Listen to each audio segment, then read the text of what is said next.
Hello everyone, how are you all? I hope you all are safe, healthy and happy. So today I'll be covering this topic, derivative analysis and valuation. This is a requested video, so we'll be covering the concepts of this chapter in two parts. Today I'll be covering future contract and compounding, and in the next video I'll be covering option contract and net settlement versus physical settlement. So this way we'll be covering this chapter in two parts. Okay, so if you want these notes, I've prepared these notes by myself, and if you want these notes you can get it from the description box below. I've linked them and you may refer to them. Okay, so let's start with the future contract. Future contract में सबसे पहले introduction की future contract को कैसे समझना है. जब आपको इस टॉपिक को समझना है तो आपको दो चीज़ों को देखना पड़ेगा. पहला कि जो स्टॉक मार्केट है वो आपकी दो सेगमेंट्स में डिवाइडेड होती है. एक होती है कैश सेगमेंट और दूसरी होती है फ्यूचर सेगमेंट. कैश सेगमेंट की बात करें तो जो भी होना होता है वो आज होना होता है, और फ्यूचर सेगमेंट की बात करें तो वो हमारा एक प्रॉमिस की मार्केट होती है, मतलब वायदा बाजार होता है. इसमें प्रॉमिस होता है फ्यूचर कॉन्ट्रैक्ट का और ऑप्शन कॉन्ट्रैक्ट का, कि हम जो कॉन्ट्रैक्ट को एग्जीक्यूट करेंगे, जो भी कॉन्ट्रैक्ट में लिखा है उसका execution will take place in the future, not today, but contract will be entered today for that execution that is going to take place in the future. Okay, so future में कोई contract को execute करने के लिए contract आज के दिन पर हो रहा है, मतलब कुछ चीज़ें आज हो रही हैं, कुछ चीज़ें फ्यूचर में हो रही हैं, तो वो आपका फ्यूचर सेगमेंट में आ जाएगा. फ्यूचर कॉन्ट्रैक्ट और ऑप्शन कॉन्ट्रैक्ट इसमें टाइप्स आ जाते हैं. Okay, so let's start with the cash market first. Cash market में क्या है, कॉन्ट्रैक्ट्स जो होंगे वो आज के दिन ही एंटर होंगे. पेमेंट जो होगी, कॉन्ट्रैक्ट में जो भी पेमेंट इन्वॉल्व है, that will also take place today. Shares की डिलीवरी होनी है, जैसे कि अगर आपने बाय किए हैं तो आपके पास शेयर्स आने हैं, या फिर आपने बेचे हैं तो शेयर्स आपकी तरफ से जाने हैं, तो that will take place today only. Rate भी आज का ही होगा और आज ही के दिन दिया होगा, मतलब आज का जो रेट, जिस भी प्राइस पर कॉन्ट्रैक्ट हो रहा है उसका प्राइस आज के दिन ही दिया जाएगा और आज के दिन ही होगा. ठीक है, तो this is what is cash market all about. Now if I talk होता है, कॉन्ट्रैक्ट आज के दिन होता है, लेकिन पेमेंट एक्सपायरी डेट पर होती है. जो भी कॉन्ट्रैक्ट में मेंशन्ड है कि इस दिन पर कॉन्ट्रैक्ट को एग्जीक्यूट करा जाएगा, उस दिन पर ही पेमेंट होती है. ठीक है, सो कॉन्ट्रैक्ट आज के दिन होता है, पेमेंट कब होती है, एक्सपायरी पर होती है. या तो आपने शेयर्स को डिलीवर करने का वादा किया होगा, या फिर शेयर्स को बेचने का वादा किया होगा, या फिर सेटलमेंट करना चाहते होगे. सेटलमेंट मतलब आज अगर बाय किया तो आगे जाके फ्यूचर में सेल, आगे आज सेल किया तो फ्यूचर में जाके बाय, तो ये होता है सेटलमेंट. सिर्फ सेटलमेंट करना है on papers, buy and sell से पोजीशंस को नेट ऑफ करना है. अदरवाइज कोई एक्चुअल डिलीवरी शेयर्स की, एक्चुअल सेलिंग शेयर्स की नहीं हो रही होती है. शेयर्स में ऊपर नीचे में डिलीवरी वाइज कोई फ़र्क नहीं पड़ रहा होता है, but yes there is a settlement on paper, जिससे कि आप नेट प्रॉफिट निकालते हो, नेट लॉस निकालते हो कि इस ट्रांजैक्शन को करने से क्या नेट प्रॉफिट नेट लॉस आया है. ठीक है, तो शेयर्स की डिलीवरी होना या शेयर्स को बेचना या फिर सेटलमेंट होना, that will also take place on the expiry. तो कॉन्ट्रैक्ट आज के फ्यूचर जाके होगी, और आपकी शेयर्स की डिलीवरी या फिर शेयर्स का बेचना या फिर settlement will also take place on the expiry. Cool. Next, rate जो होगा आज के दिन, जिस दिन आप कॉन्ट्रैक्ट कर रहे हो ना, उस दिन आपको बता दिया जाएगा कि फ्यूचर में जो आप ये ट्रांजैक्शन करने वाले हो, ये कॉन्ट्रैक्ट एग्जीक्यूट करने वाले हो, इसका रेट क्या तय हो रहा है for the future. So rate of future will be given today, कि फ्यूचर का क्या रेट होगा वो हम आपको आज ही बता रहे हैं. So this is what is future contract या future market is all about. So अभी हमने पहले पढ़ा कैश मार्केट क्या होता है और फ्यूचर मार्केट क्या होता है, तो आपको आई होप ये चीज़ समझ आ गई होगी कि दोनों डिफरेंट होती हैं और दोनों में डिफरेंस किस चीज़ का होता है. ठीक है, अब आ जाते हैं profit and loss under stock market की. तो प्रॉफिट एंड लॉस किस तरीके से, सपोज आज की डेट पर आपने बाय पोजीशन ले रखी है या फिर लॉन्ग पोजीशन ले रखी है. ठीक है, अब आप ये देखो कि अगर आपने आज बाय किया हुआ है और फ्यूचर में प्राइस बढ़ रहा है, फ्यूचर में प्राइस बढ़ रहा है, अब इस बाय की ट्रांजैक्शन को आपको ख़त्म करने के लिए सेल करना पड़ेगा, right. Since you have taken the buy position, you will have to take the selling position or short position in the future. So what will happen if the price is increasing in the market? If the price is increasing, तो आपको बहुत खुशी होने वाली है, क्योंकि आपको आगे जाके क्या करना है, आपको आगे जाके सेल करना है. और आप जब सेल करोगे, अगर प्राइस बढ़ रहा होगा तो आप ज़्यादा प्राइस पे सेल कर पाओगे.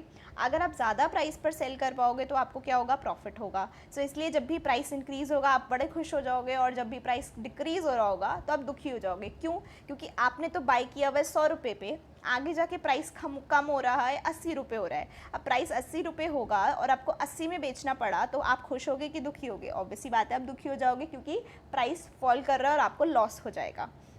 ठीक है। So this was about buy position. Similarly sell position या short position just opposite case हो जाएगा। आपने आज की डेट में सेल किया हुआ है, आपको बाद में जाके क्या करना है, उसको पोजिशन को कट करने के लिए, काटने के लिए बाय करना पड़ेगा। When you will have to buy, तो आपको देखना पड़ेगा प्राइस की क्या वेरिएशंस आ रही हैं। अगर प्राइस बढ़ रहा है तो पड़ रहा है तो आपको तो आगे जाके खरीदना है ना। तो अगर प्राइस बढ़ रहा है तो आप तो दुखी होगे कि आपने कम पे बेचा था लेकिन खरीदना ज़्यादा पे पड़ रहा है, तो आपको नेट क्या हो जाएगा, लॉस हो जाएगा। सिमिलरली ऑपोजिट केस होगा, अगर प्राइस आपका डिक्रीज़ हो रहा होगा और आपको बाय करना है तो आपको प्रॉफिट होगा। सिमिलरली यही आपको सेल पोजीशन और लॉन्ग पोजीशन में सिर्फ ये सोचना है, आज के दिन पर आपने क्या किया है, आपने कौन सी पोजीशन लिया। आप ये देखो, आपने बाय पोजीशन लिया है या फिर सेल पोजीशन लिया है। अगर आपने बाय पोजीशन ली है तो आपको आगे जाके क्या करना है, ऑपोजिट एक्शन लेना है, मतलब ऑपोजिट पोजीशन लेनी है। बाय किया है तो सेल पोजीशन लेनी है। अब प्राइस के बढ़ने की वजह से आपको जब सेल करना होगा उस टाइम प्राइस बढ़ रहा है तो आपको फ़ायदा हो रहा है या नुकसान हो रहा है, जस्ट ये सोच के लेना। एग्जाम्पल सोच लो, आज की डेट में प्राइस है 100 रुपये, आगे जाके प्राइस होने वाला है 120 या फिर 80। तो आज आपने क्या पोजीशन ली और फ्यूचर में क्या लेनी पड़ेगी, उसके हिसाब से आप आराम से इस चीज़ को निकाल सकते हो कि आपको प्रॉफिट होगा या फिर लॉस होगा। ठीक है। अब आ जाते हैं कि आपको लॉन्ग पोजीशन को सेटल करना है तो सेटलमेंट कैसे होता है। अगर लॉन्ग पोजीशन ली है उसको काटने के लिए आपको शॉर्ट पोजीशन लेनी पड़ेगी।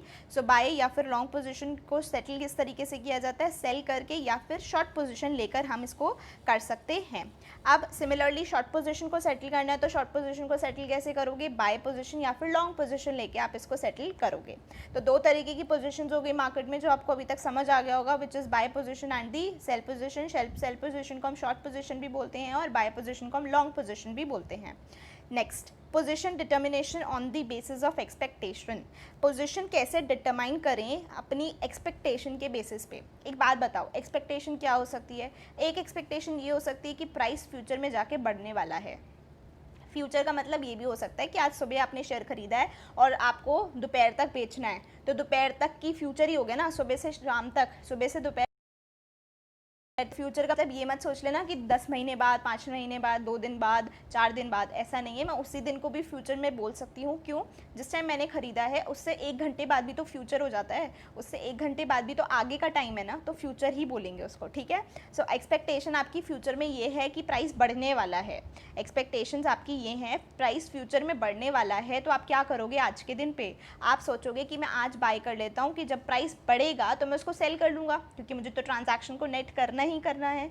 तो अगर आज आपने बाय कर लिया और प्राइस इंक्रीज होने की एक्सपेक्टेशन है तो बहुत बढ़िया हो जाएगा ना, आप खुश हो जाओगे, क्योंकि आप जब सेल पोजीशन लोगे you will be able to earn profit. Similarly आज की डेट पर, आज के टाइम पर आपको ये एक्सपेक्टेशन है फ्यूचर में जाके प्राइस जो है वो डिक्रीज़ होने वाला है। जब आपको ये एक्सपेक्टेशन होगी कि फ्यूचर में जाके प्राइस डिक्रीज़ होने वाला है तो आज आप क्या चाहोगे और फ्यूचर में क्या चाहोगे, होने वाला हो तो आप चाहोगे कि जब कम प्राइस हो उस टाइम पर मैं परचेज कर लूँ। तो सिमिलरली फ्यूचर में जब आपको बाय पोजीशन लेनी है तो आज आप कौन सी पोजीशन लोगे, आप सेल पोजीशन या शॉर्ट पोजीशन लोगे। वही चीज़ यहाँ पर बोला जा रहा है कि एक्सपेक्टेशंस के हिसाब से सोचो, आपकी क्या एक्सपेक्टेशन है, आपको क्या लगता है कि प्राइस बढ़ने वाला है या घटने वाला है, उस हिसाब से डिसाइड कर लो कि अभी के टाइम आपको क्या पोजीशन लेनी चाहिए, जिससे कि जब आप इस पोजीशन को कैंसिल आउट करो, सेटल करो, तो वो आपको प्रॉफिट ही हो। ठीक है। This is purely based on expectations. आप उस बेसिस पर अपनी पोजीशन को डिटरमिन कर सकते हो। Now comes initial margin. What do you mean by initial margin. तो इनिशियल मार्जिन का मतलब होता है एक तरीके का security deposit.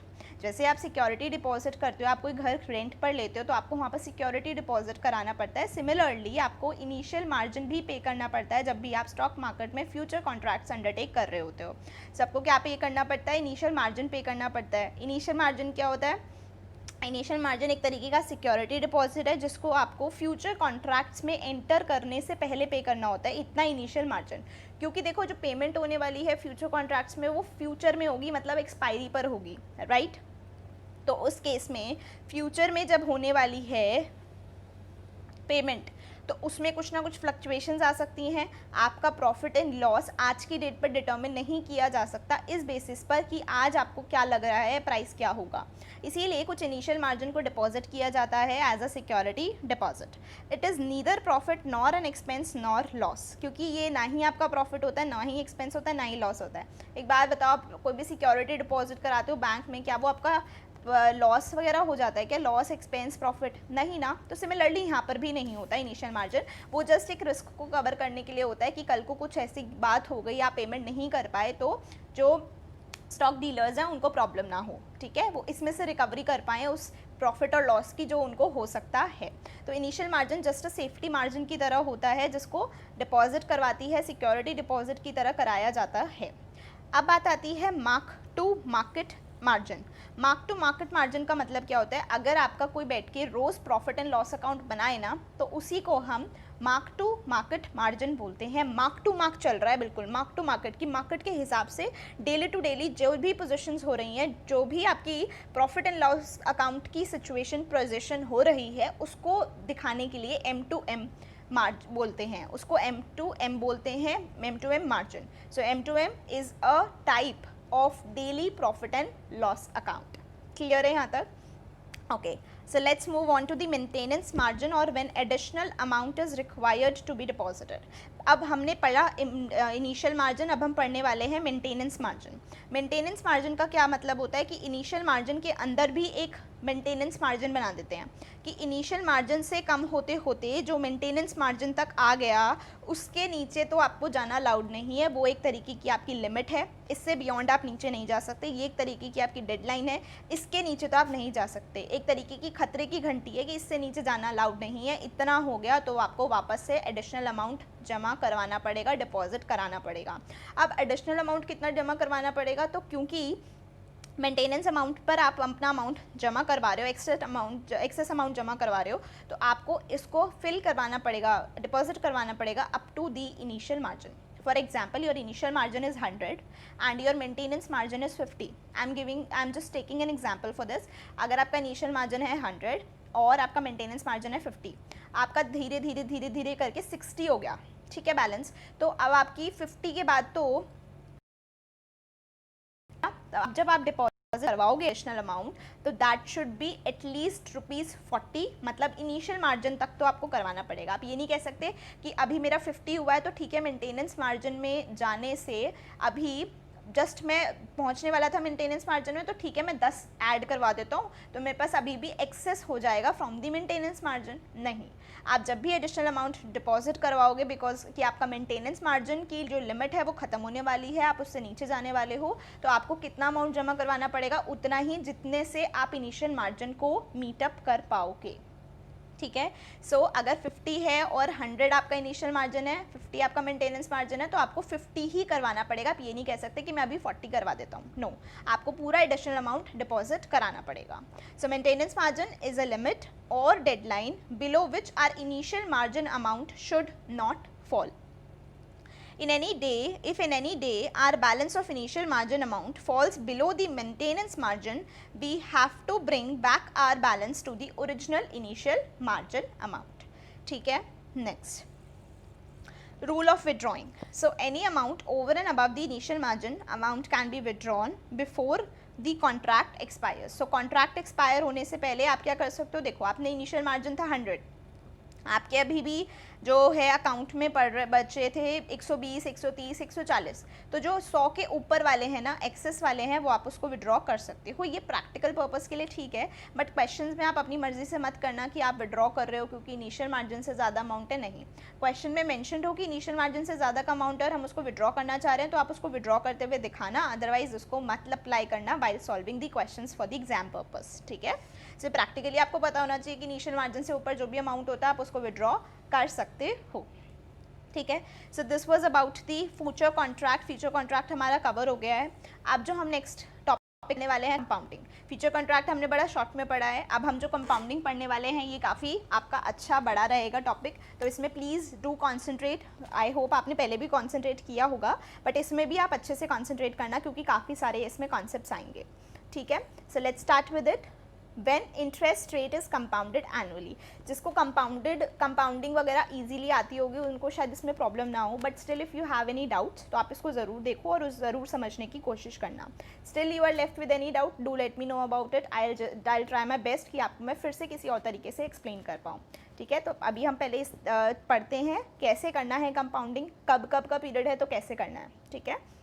First, when interest rate is compounded annually, आपकी जो कंपाउंडिंग हो रही है वो एनुअली हो रही है। अब कंपाउंडिंग कैसे होती है, क्या होता है, देखो सिंपल इंटरेस्ट में तो ये होता है जितना भी आपका प्रिंसिपल होता है उसको आपने जितने महीने के लिए जितने रेट पर इन्वेस्ट किया है आप उस प्रिंसिपल पे इंटरेस्ट कैलकुलेट करते रहते हो और अर्न करते रहते हो।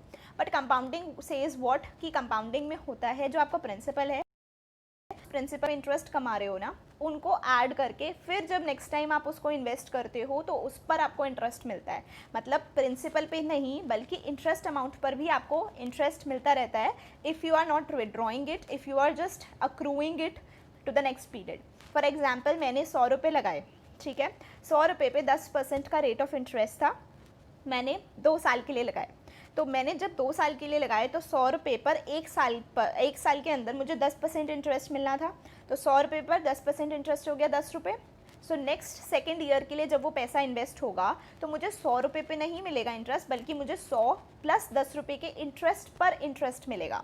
सो उस केस में फ्यूचर में वैल्यू क्या हो जाएगी, मुझे कितने पैसे मिलेंगे, मुझे 100 रुपये मिलेंगे प्लस उसमें 10 रुपये ऐड किए थे फर्स्ट ईयर का इंटरेस्ट, फिर इसका 10% निकाला, ठीक है, तो कितना आ गया इस बार 11 रुपये। तो मुझे 10 रुपये भी मिलेंगे, 11 रुपये भी मिलेंगे और 100 रुपये भी मिलेंगे। तो जो मेरा नेक्स्ट इंटरेस्ट आया है वो 1 रुपये से ज़्यादा क्यों आया है as compared to the first year interest, क्योंकि उसके अंदर कंपाउंडिंग हुई है ऑफ द इंटरेस्ट। प्रिंसिपल भी ऐड हुआ है, इंटरेस्ट भी ऐड हुआ है और फिर प्रिंसिपल प्लस इंटरेस्ट पर मुझे इंटरेस्ट मिला है, जिसकी वजह से मेरा इंटरेस्ट 1 रुपये से बढ़ गया as compared to the first year, ठीक है। सो इसीलिए जब मैं फ्यूचर में पैसे वापस लूँगी तो मुझे कितना मिलेगा सेकेंड ईयर के बाद, मुझे 100 rupees plus 10 rupees plus 11 rupees मिलेंगे, विच मीन्स 121 रुपीज़ मिलेंगे। वेराज अगर मैं फर्स्ट ईयर में विड्रॉ कर लेती तो मुझे 100 रुपये प्लस 10 रुपये मिलता, दैट इज़ 110 रुपीज़, ठीक है। सो इंटरेस्ट रेट की बात करें तो कंपाउंडिंग में फर्स्ट एग्जाम्पल मेरा था, जब भी इंटरेस्ट रेट कंपाउंड हो रहा है एनुअली, मतलब जो इंटरेस्ट कैलकुलेट होकर वापस से री इन्वेस्ट हो रहा है वो एनुअली हो रहा है, इसीलिए मैंने उसको 1 साल के हिसाब से कंप्यूट किया। अब आप इसको फॉर्मूले के थ्रू भी कर सकते हैं या फिर जैसे इसमें एग्जाम्पल में सॉल्व किया वैसे भी कर सकते हैं या फिर लॉजिकली भी कर सकते हैं, ठीक है। जो मैंने पहले अप्रोच बताई दैट वाज लॉजिकल, अब हम फॉर्मूले के थ्रू देख लेते हैं, वो भी बहुत इजी है, कोई प्रॉब्लम की बात नहीं है। So for example present value है 100 रुपीज़, मतलब आज 100 रुपीज़ है, उसका रेट ऑफ इंटरेस्ट है 10%, लाइफ है 1 ईयर, तो फ्यूचर वैल्यू क्या हो जाएगी, फ्यूचर में जाके आपको 100 रुपये तो मिलेंगे ही मिलेंगे, प्लस आपको इस पर 10% का इंटरेस्ट मिलेगा। सो 100 ब्रैकेट में 1 मतलब 100 रुपीज़ मिलेंगे, प्लस 100 का 0.10 मतलब 100 पर 10% मिलेगा, तो आपकी फ्यूचर वैल्यू क्या आ जाएगी 110। सिमिलरली अगर लाइफ 2 ईयर्स जाती तो आपने पहले कितने पैसे लगाए हैं, प्रेजेंट वैल्यू लगाई है 100 की, 100 तो मिलेगा ही मिलेगा, प्लस जो 0.10 है वो भी मिलेगा और वो 2 साल के लिए मिलेगा। तो इसीलिए यहाँ पर ब्रैकेट के बाहर रेज टू पावर में हमने कितना लगा दिया 2, क्योंकि 2 साल के लिए मिलेगा। सो इसका फॉर्मूला क्या बन गया, future value is equal to present value bracket में 1 plus R raise to power N, N यहाँ पर जितने भी ईयर्स हैं उसके हिसाब से हम ले रहे हैं, ठीक है। तो this was about compounded annually. अब आ जाते हैं when interest rate is compounded half yearly. अब हर आधे साल के बाद जो इंटरेस्ट कैलकुलेट हो रहा है उसको फिर से री इन्वेस्ट किया जा रहा है, ठीक है। तो एग्जाम्पल के हिसाब से प्रेजेंट वैल्यू है 100 रुपीज़ की, लाइफ है 1 ईयर की या फिर 2 हाफ ईयर्स बोल सकते हैं। अब ऐसा क्यों लिखा, क्योंकि हमने पढ़ा ऊपर हेडिंग में लिखा है कंपाउंडेड हाफ ईयरली, तो हाफ ईयरली कर रहे हो मतलब लाइफ अगर 1 साल की है तो 1 साल के अंदर हाफ ईयर्स कितनी बार आएंगे, हाफ ईयर्स 2 बार आएंगे। सो प्रेजेंट वैल्यू है 100 रुपीज़ की, लाइफ है 1 ईयर की, जिसको हम कह सकते हैं कि नंबर ऑफ पीरियड्स कितने होंगे या नंबर ऑफ टर्म्स कितने होंगे, 2 टर्म्स हो जाएंगे, राइट। रेट की बात करें तो रेट है 10% पर एनम। 10% पर एनम का मतलब हो गया 10% का जो रेट है वो 12 महीने के लिए है। अब हम तो जो कंपाउंडिंग कर रहे हैं वो हाफ ईयरली कर रहे हैं, इसीलिए हमने टाइम पीरियड को भी 2 पार्ट्स में डिवाइड कर दिया कि 1 साल के अंदर 2 हाफ ईयर्स आएंगे, तो उसको 2 से डिवाइड करा, हमने अलग अलग कर दिया कि हमारे पास पूरे 1 साल के अंदर 2 हाफ ईयर्स आएंगे। सिमिलरली रेट जो है वो 12 महीने का दिया है तो हमें 6 महीने का निकालना पड़ेगा। 6 महीने का रेट क्या होता है, 6 महीने का रेट होता है 5%, ठीक है। तो अब आप कंपाउंडिंग कैसे करोगे, नॉर्मली जैसे हमने ऊपर करी थी ना, 100 ब्रैकेट 1 प्लस सिंस आपने रेट अभी अपने आप ही कैलकुलेट कर लिया कि आधे साल का रेट तो 5% होगा, तो 1 प्लस 0.05 रेस टू पावर में कितना ले लोगे ब्रैकेट के बाहर 2, क्योंकि 2 पीरियड्स का रेट निकाल रहे हो 5-5% के हिसाब से 2 बार होगा ना साल में। अब यहाँ पर लाइफ कितनी है उससे फ़र्क ही नहीं पड़ा, क्योंकि हमें तो उसको नंबर ऑफ टर्म्स में कन्वर्ट करना है, क्योंकि हमें ये देखना है कि कंपाउंडिंग किस ईयर के अकॉर्डिंग हो रही है, किस मंथ के अकॉर्डिंग हो रही है। अगर वो हाफ ईयरली हो रही है तो ये देखो कि जो लाइफ दी हुई है, लाइफ को आप उसमें कितनी तरह से डिवाइड कर सकते हो, कैसे डिवाइड होगा, उस लाइफ के अंदर वो हाफ ईयर्स कितनी बार आएंगे, आपको वो देखना है, ठीक है। सो प्रेजेंट वैल्यू 100 है, ब्रैकेट में 1 प्लस जो भी आपका रेट आ रहा है फॉर दैट पीरियड जिसके लिए आप कंपाउंडिंग कर रहे हो, सिंस यहाँ हाफ ईयर है तो 10 का हाफ हो जाएगा, which means 0.05 raise to power में जितने टर्म्स हैं उतना डाल दो, इसके हिसाब से आपका आंसर आ जाएगा। So this will be your future value, मतलब 1 साल के बाद जब आप 100 रुपये जब आपने आज के दिन पे 100 रुपये लगाए तो 1 साल बाद इन 100 रुपये की वैल्यू कितनी हो जाएगी, 110.25, ठीक है, ओके। अब नेक्स्ट पार्ट देखो, नेक्स्ट पार्ट में क्या है, प्रेजेंट वैल्यू है 100 रुपये, लाइफ है 6 मंथ्स और कंपाउंडिंग भी कितनी हो रही है, हाफ ईयरली हो रही है, लाइफ भी कितनी है 6 मंथ्स, तो कितनी बार कंपाउंडिंग होगी आपकी एक्चुअल में, नंबर ऑफ टर्म कितना हो जाएगा 1, क्योंकि 6 महीने की ही लाइफ है और 6 महीने के अंदर ही कंपाउंडिंग हो रही है, तो लाइफ कितनी आपके हिसाब से कितनी हो जाएगी रिवाइज लाइफ 1। रेट है 10%, तो 10% का पर एनम रेट दिया हुआ है, तो 6 महीने के लिए कितना होता है, आधा कर दोगे 0.05। सिमिलरली तो हमने वैसे ही लगाया 100 bracket 1 plus 0.05 raise to power 1 is equal to 105। I hope you are clear with this कि आपको फॉर्मूला ना याद करना पड़े, या कब डिवाइड करना है, कितने से डिवाइड करना है, कितने से रेस टू पावर में डालना है, वो आपको याद ना करना पड़े, इसीलिए मैं आपको लॉजिक बता रही हूँ कि आप सबसे पहले क्या करो। देखो अगर आपने ये चीज़ समझ ली ना तो किसी भी टर्म की आपको कंपाउंडिंग बोल दे, आपको कभी भी कंफ्यूजन नहीं होगा कि आपको कितने से डिवाइड करना है और कितने को रेस टू पावर में डालना है। सबसे पहले आप ये देखो कि कंपाउंडिंग कितने टाइम की हो रही है। जैसे कंपाउंडिंग अगर हाफ ईयरली हो रही है तो लाइफ को उस हिसाब से एडजस्ट कर दो, उसका अपना टर्म बना दो। फॉर एग्जाम्पल अगर लाइफ 1 ईयर है तो 1 साल में हाफ ईयर्स कितनी बार आएंगे ये सोचो, तो 1 साल में हाफ ईयर्स 2 बार आएंगे ना बस, तो आपके लिए टर्म क्या हो गया 2, एन क्या हो गया आपके लिए 2, ठीक है। अब रेट पर आते हैं, अब इस टाइम पीरियड के अंदर रेट क्या होगा, जो 10% का रेट दिया है वो कितने टाइम के लिए दिया है, 12 महीने के लिए दिया है, 1 साल के लिए दिया है, तो अब आपको क्या करना पड़ेगा, उस रेट को आधा करना पड़ेगा, क्योंकि आपकी कंपाउंडिंग भी तो एनुअली हो रही है, एनुअली नहीं हो रही है ना, हाफ ईयरली हो रही है, तो उसको भी आप डिवाइड कर दोगे 2 से, तो आपको हाफ ईयर का रेट मिल जाएगा। सिमिलरली सपोज लाइफ होती 2 साल की, अगर 2 साल की लाइफ होती तो 2 साल में हाफ ईयर्स कितनी बार आते हैं, 2 साल में हाफ ईयर्स आपके 4 बार आएंगे, तो आपका एन क्या हो जाता 4। रेट ऑफ इंटरेस्ट क्या होता 0.05, क्योंकि वो थोड़ी ना बदल रहा है लाइफ 2 साल होने से, रेट तो उतना ही रहेगा। 1 साल का 10% था तो 6 महीने का कितना हो गया 5% हो गया, तो ये नहीं कि उसको भी आपको 4 से डिवाइड करना पड़ेगा, नहीं, याद मत करो, समझो कि 10% का रेट 12 महीने का है, 6 महीने का मुझे चाहिए तो 5% आएगा, दैट्स इट। उसको मैं कितनी बार कंपाउंडिंग करूंगा 4 बार, क्योंकि मेरी लाइफ है 2 ईयर्स की जिसमें मेरे 4 हाफ ईयर्स आ जाएंगे, तो मुझे उसकी कंपाउंडिंग 4 बार करनी है। आई होप आप लोग इस चीज़ से अब बिल्कुल क्लियर होंगे, आपको कोई डाउट नहीं आएगा इसमें।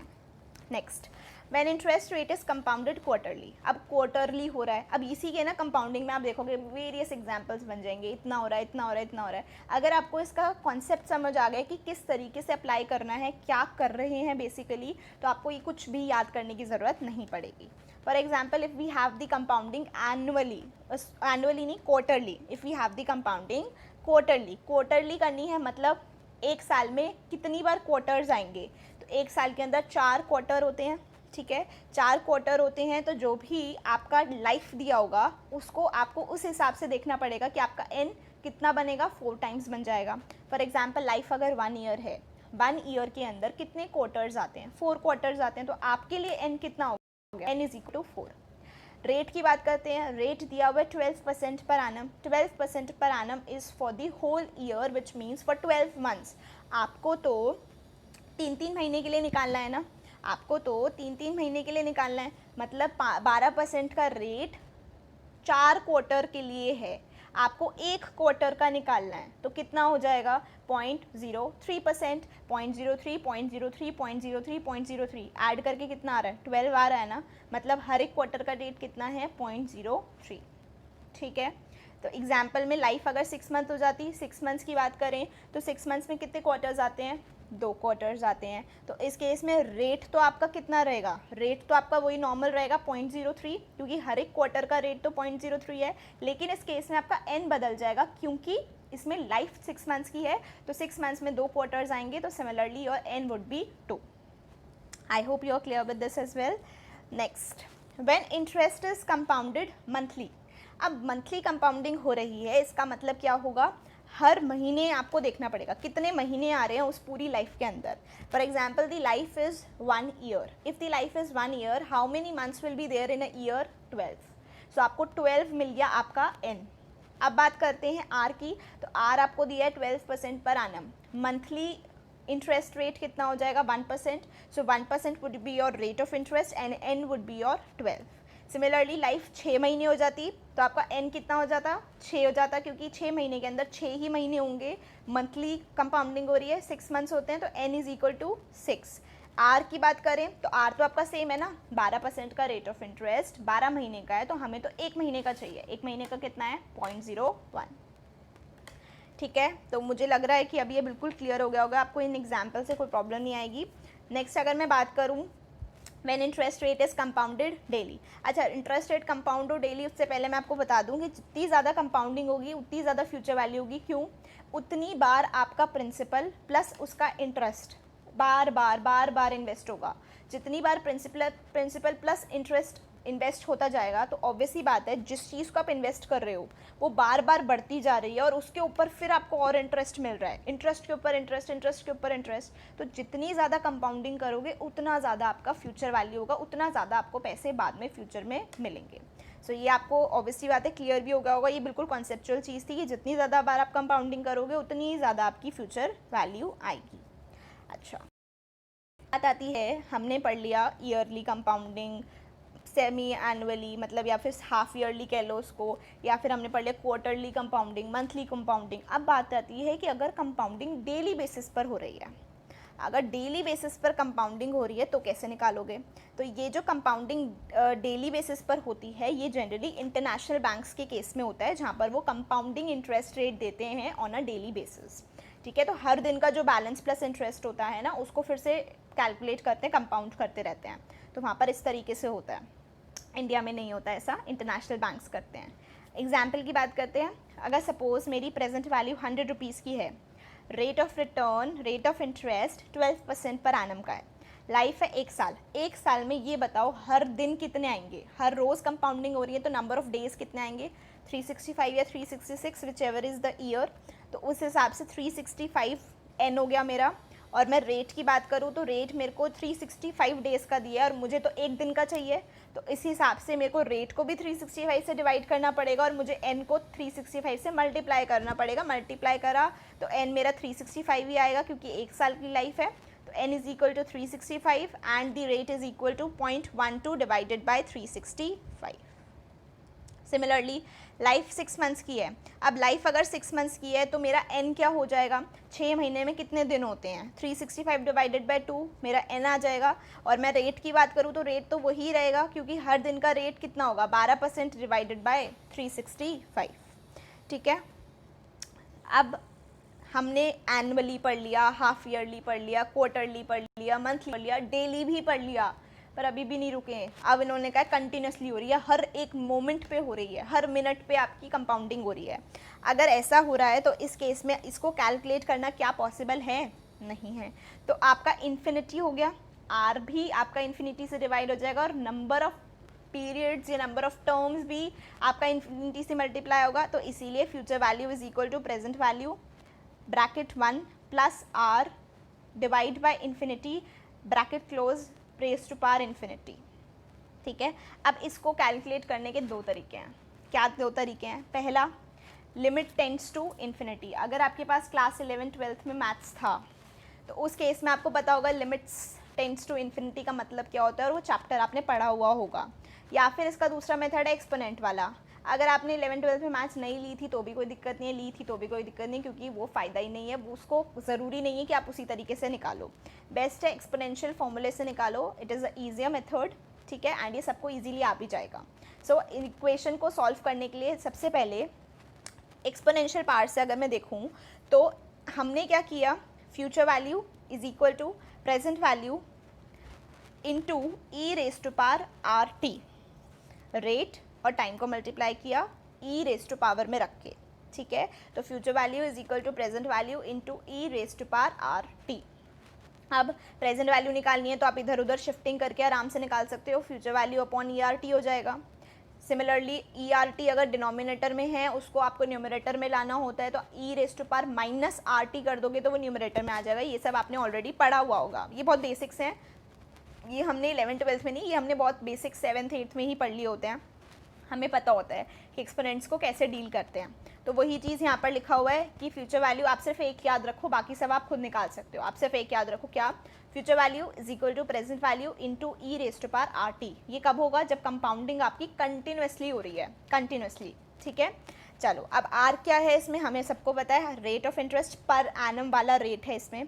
टाइम की बात करें तो टाइम यहाँ पर ईयर्स की फॉर्म में लेते हैं। अगर 6 मंथ्स है तो आप उसको 6 नहीं लिखोगे कि t इज इक्वल टू 6, नहीं, यहाँ पर ईयर्स की फॉर्म में आपको उसको कन्वर्ट करना पड़ेगा। For example if it is 6 months तो आपका 0.5 ईयर हो गया, आधा साल हो गया ना, तो 0.5 ईयर होगा। सिमिलरली क्वार्टरली है तो 0.25 ईयर्स हो गया। तो आपको जो यहाँ पर t लेना है that is in terms of years. Why it is in terms of years, क्योंकि आप जो रेट ऑफ इंटरेस्ट ले रहे हो वो आप पर एनम बेसिस पर ले रहे हो, तो पर एनम बेसिस पर रेट ले रहे हो तो आपको पर एनम ही तो लेना पड़ेगा ना, तो नंबर ऑफ ईयर्स ही तो लेने पड़ेंगे। इस चीज़ का लॉजिक है, ठीक है। अब आ जाते हैं e raise to power are t या फिर e raise to power minus r t को कैलकुलेट कैसे करते हैं, या फिर कुछ भी अगर ई रेज टू पावर में दिया हो उसको कैसे कैलकुलेट किया जाए। तो हम सभी को पता है कि किसी भी नंबर के रेज टू पावर में जब भी ज़ीरो होता है तो उसको हम 1 ही बोलते हैं। 2 raise to power 0 is also 1, 1 raise to power 0 is also 1, 3 raise to power 0 is also 1, 1000 raise to power 0 is also 1। It does not matter कि रेज टू पावर से पहले जो नंबर है वो क्या है, जिसके भी रेज टू पावर में 0 है दैट इज 1। तो similarly e raise to power 0 is also equal to 1। Second example देखो, तो सेकेंड एग्जाम्पल में दिया है ई रेज टू पावर 0.01। तो ये कैसे निकालेंगे इसकी वैल्यू, ये वैल्यू आप निकाल सकते हो लॉग टेबल की मदद से, ये आपको दिया हुआ होगा, ठीक है, ये आप लॉग टेबल की मदद से निकाल सकते हो। अब बात आती है यू को लॉग टेबल से निकालना पॉसिबल नहीं होता, क्यों, क्योंकि कुछ वैल्यूज़ ऐसी हैं जो वो बीच की दी हुई हैं। जैसे आपको लॉग की वैल्यू दी होगी ई रेज टू पावर 0.03 की या फिर 0.04 की, बट आपको तो जो वैल्यू चाहिए वो आ रही है ई रेज टू पावर 0.032। तो इसको कैसे निकालेंगे, इसको इंटरपोलेशन के थ्रू निकालते हैं, जो भी हम डिस्कस करेंगे। उससे पहले अगर मैं बात करूँ ई रेज टू पावर माइनस 0.20 दिया हुआ है, अगर ई रेज टू पावर में कोई भी माइनस की फिगर है तो उसको कैसे निकालोगे, सिंपल, उसको पहले तो डिवाइड कर लो जिससे कि जो ई रेज टू पावर की ई रेज टू पावर है वो पॉजिटिव हो जाए। For example if it is e raise to power minus 0.20 तो आप उसको क्या करो 1 divided by e raise to power 0.20। अब आपको ई रेज टू पावर 0.20 की वैल्यू मिल जाएगी फ्रॉम द लॉग टेबल, उसको मेंशन कर लो, फिर जब 1 से डिवाइड करोगे तो आपका आंसर आ जाएगा, ठीक है। नेक्स्ट अब बात कर रहे थे हम कि अगर इंटरपोलेशन करना है तो इंटरपोलेशन कैसे होता है। So when the power of E increases by 0.1 the value of e increases by so and so. For example e raised to power 0.03, देखो इधर यहाँ फोर्थ एग्जाम्पल में दिया हुआ है 1.03045 और e raised to power 0.04 की वैल्यू दी हुई है 1.04081। हमें क्या चाहिए, ई रेज टू पावर 0.032 चाहिए, ठीक है। सो 0.03 से 0.04 आने में कितना चेंज आ रहा है ये देखो पहले। तो ई रेज टू पावर 0.03 से 0.04 में कितना डिफरेंस है, 0.01 का डिफरेंस है, और इनकी जो वैल्यूज़ आ रही हैं उसमें कितना डिफरेंस है, उसमें डिफरेंस है 0.0136, ठीक है। सो जब भी e की पावर इंक्रीज हो रही है सपोज बाय 1, तो वैल्यू ऑफ e कितने से इंक्रीज हो रही है, देखो इतना 0.01036 जो चेंज आ रहा है वो चेंज e की कितनी पावर पे था, 0.01 पर था, तो 1 पर कितना होगा, 1 पर होगा 1.036। तो आपको कितना करना है, आपको तो 0.002 का चेंज निकालना है, क्यों, क्योंकि 0.03 की वैल्यू तो आपको पता है, आपको क्या नहीं पता, 0.0032 की वैल्यू नहीं पता। 32 और 3 में कितना डिफरेंस है, 0.03 और 0.032 में कितना डिफरेंस है, 0.002 का डिफरेंस है। तो आपको उतने की ही वैल्यू चाहिए जिससे कि आपको अगर डिफरेंस पता चल जाए तो आप उसको 0.03 की वैल्यू में ऐड कर सकते हो। देखो तो यहाँ लिखा हुआ है कि when the power of E increases by 0.02 the value of E increases by 0.002 into 1.036 is equal to 0.002072। सो देखो यहाँ पर अगर आपकी जो E की वैल्यू है वो इंक्रीज हो रही है 0.02 से, तो E की वैल्यू कितनी इंक्रीज हो जाएगी, 0.002 into 1.036 is equal to this value. तो एग्जाम में आप क्या सीधा कर सकते हो, 0.03 की E की वैल्यू लो प्लस जितना भी इंक्रीज आ रहा है, तो आपका इंक्रीज आ गया 0.002072 और E रेज़ टू पावर 0.03 आपको ऑलरेडी गिवन था, तो इन दोनों को ऐड कर लोगे, you will get the answer. ठीक है यहाँ तक।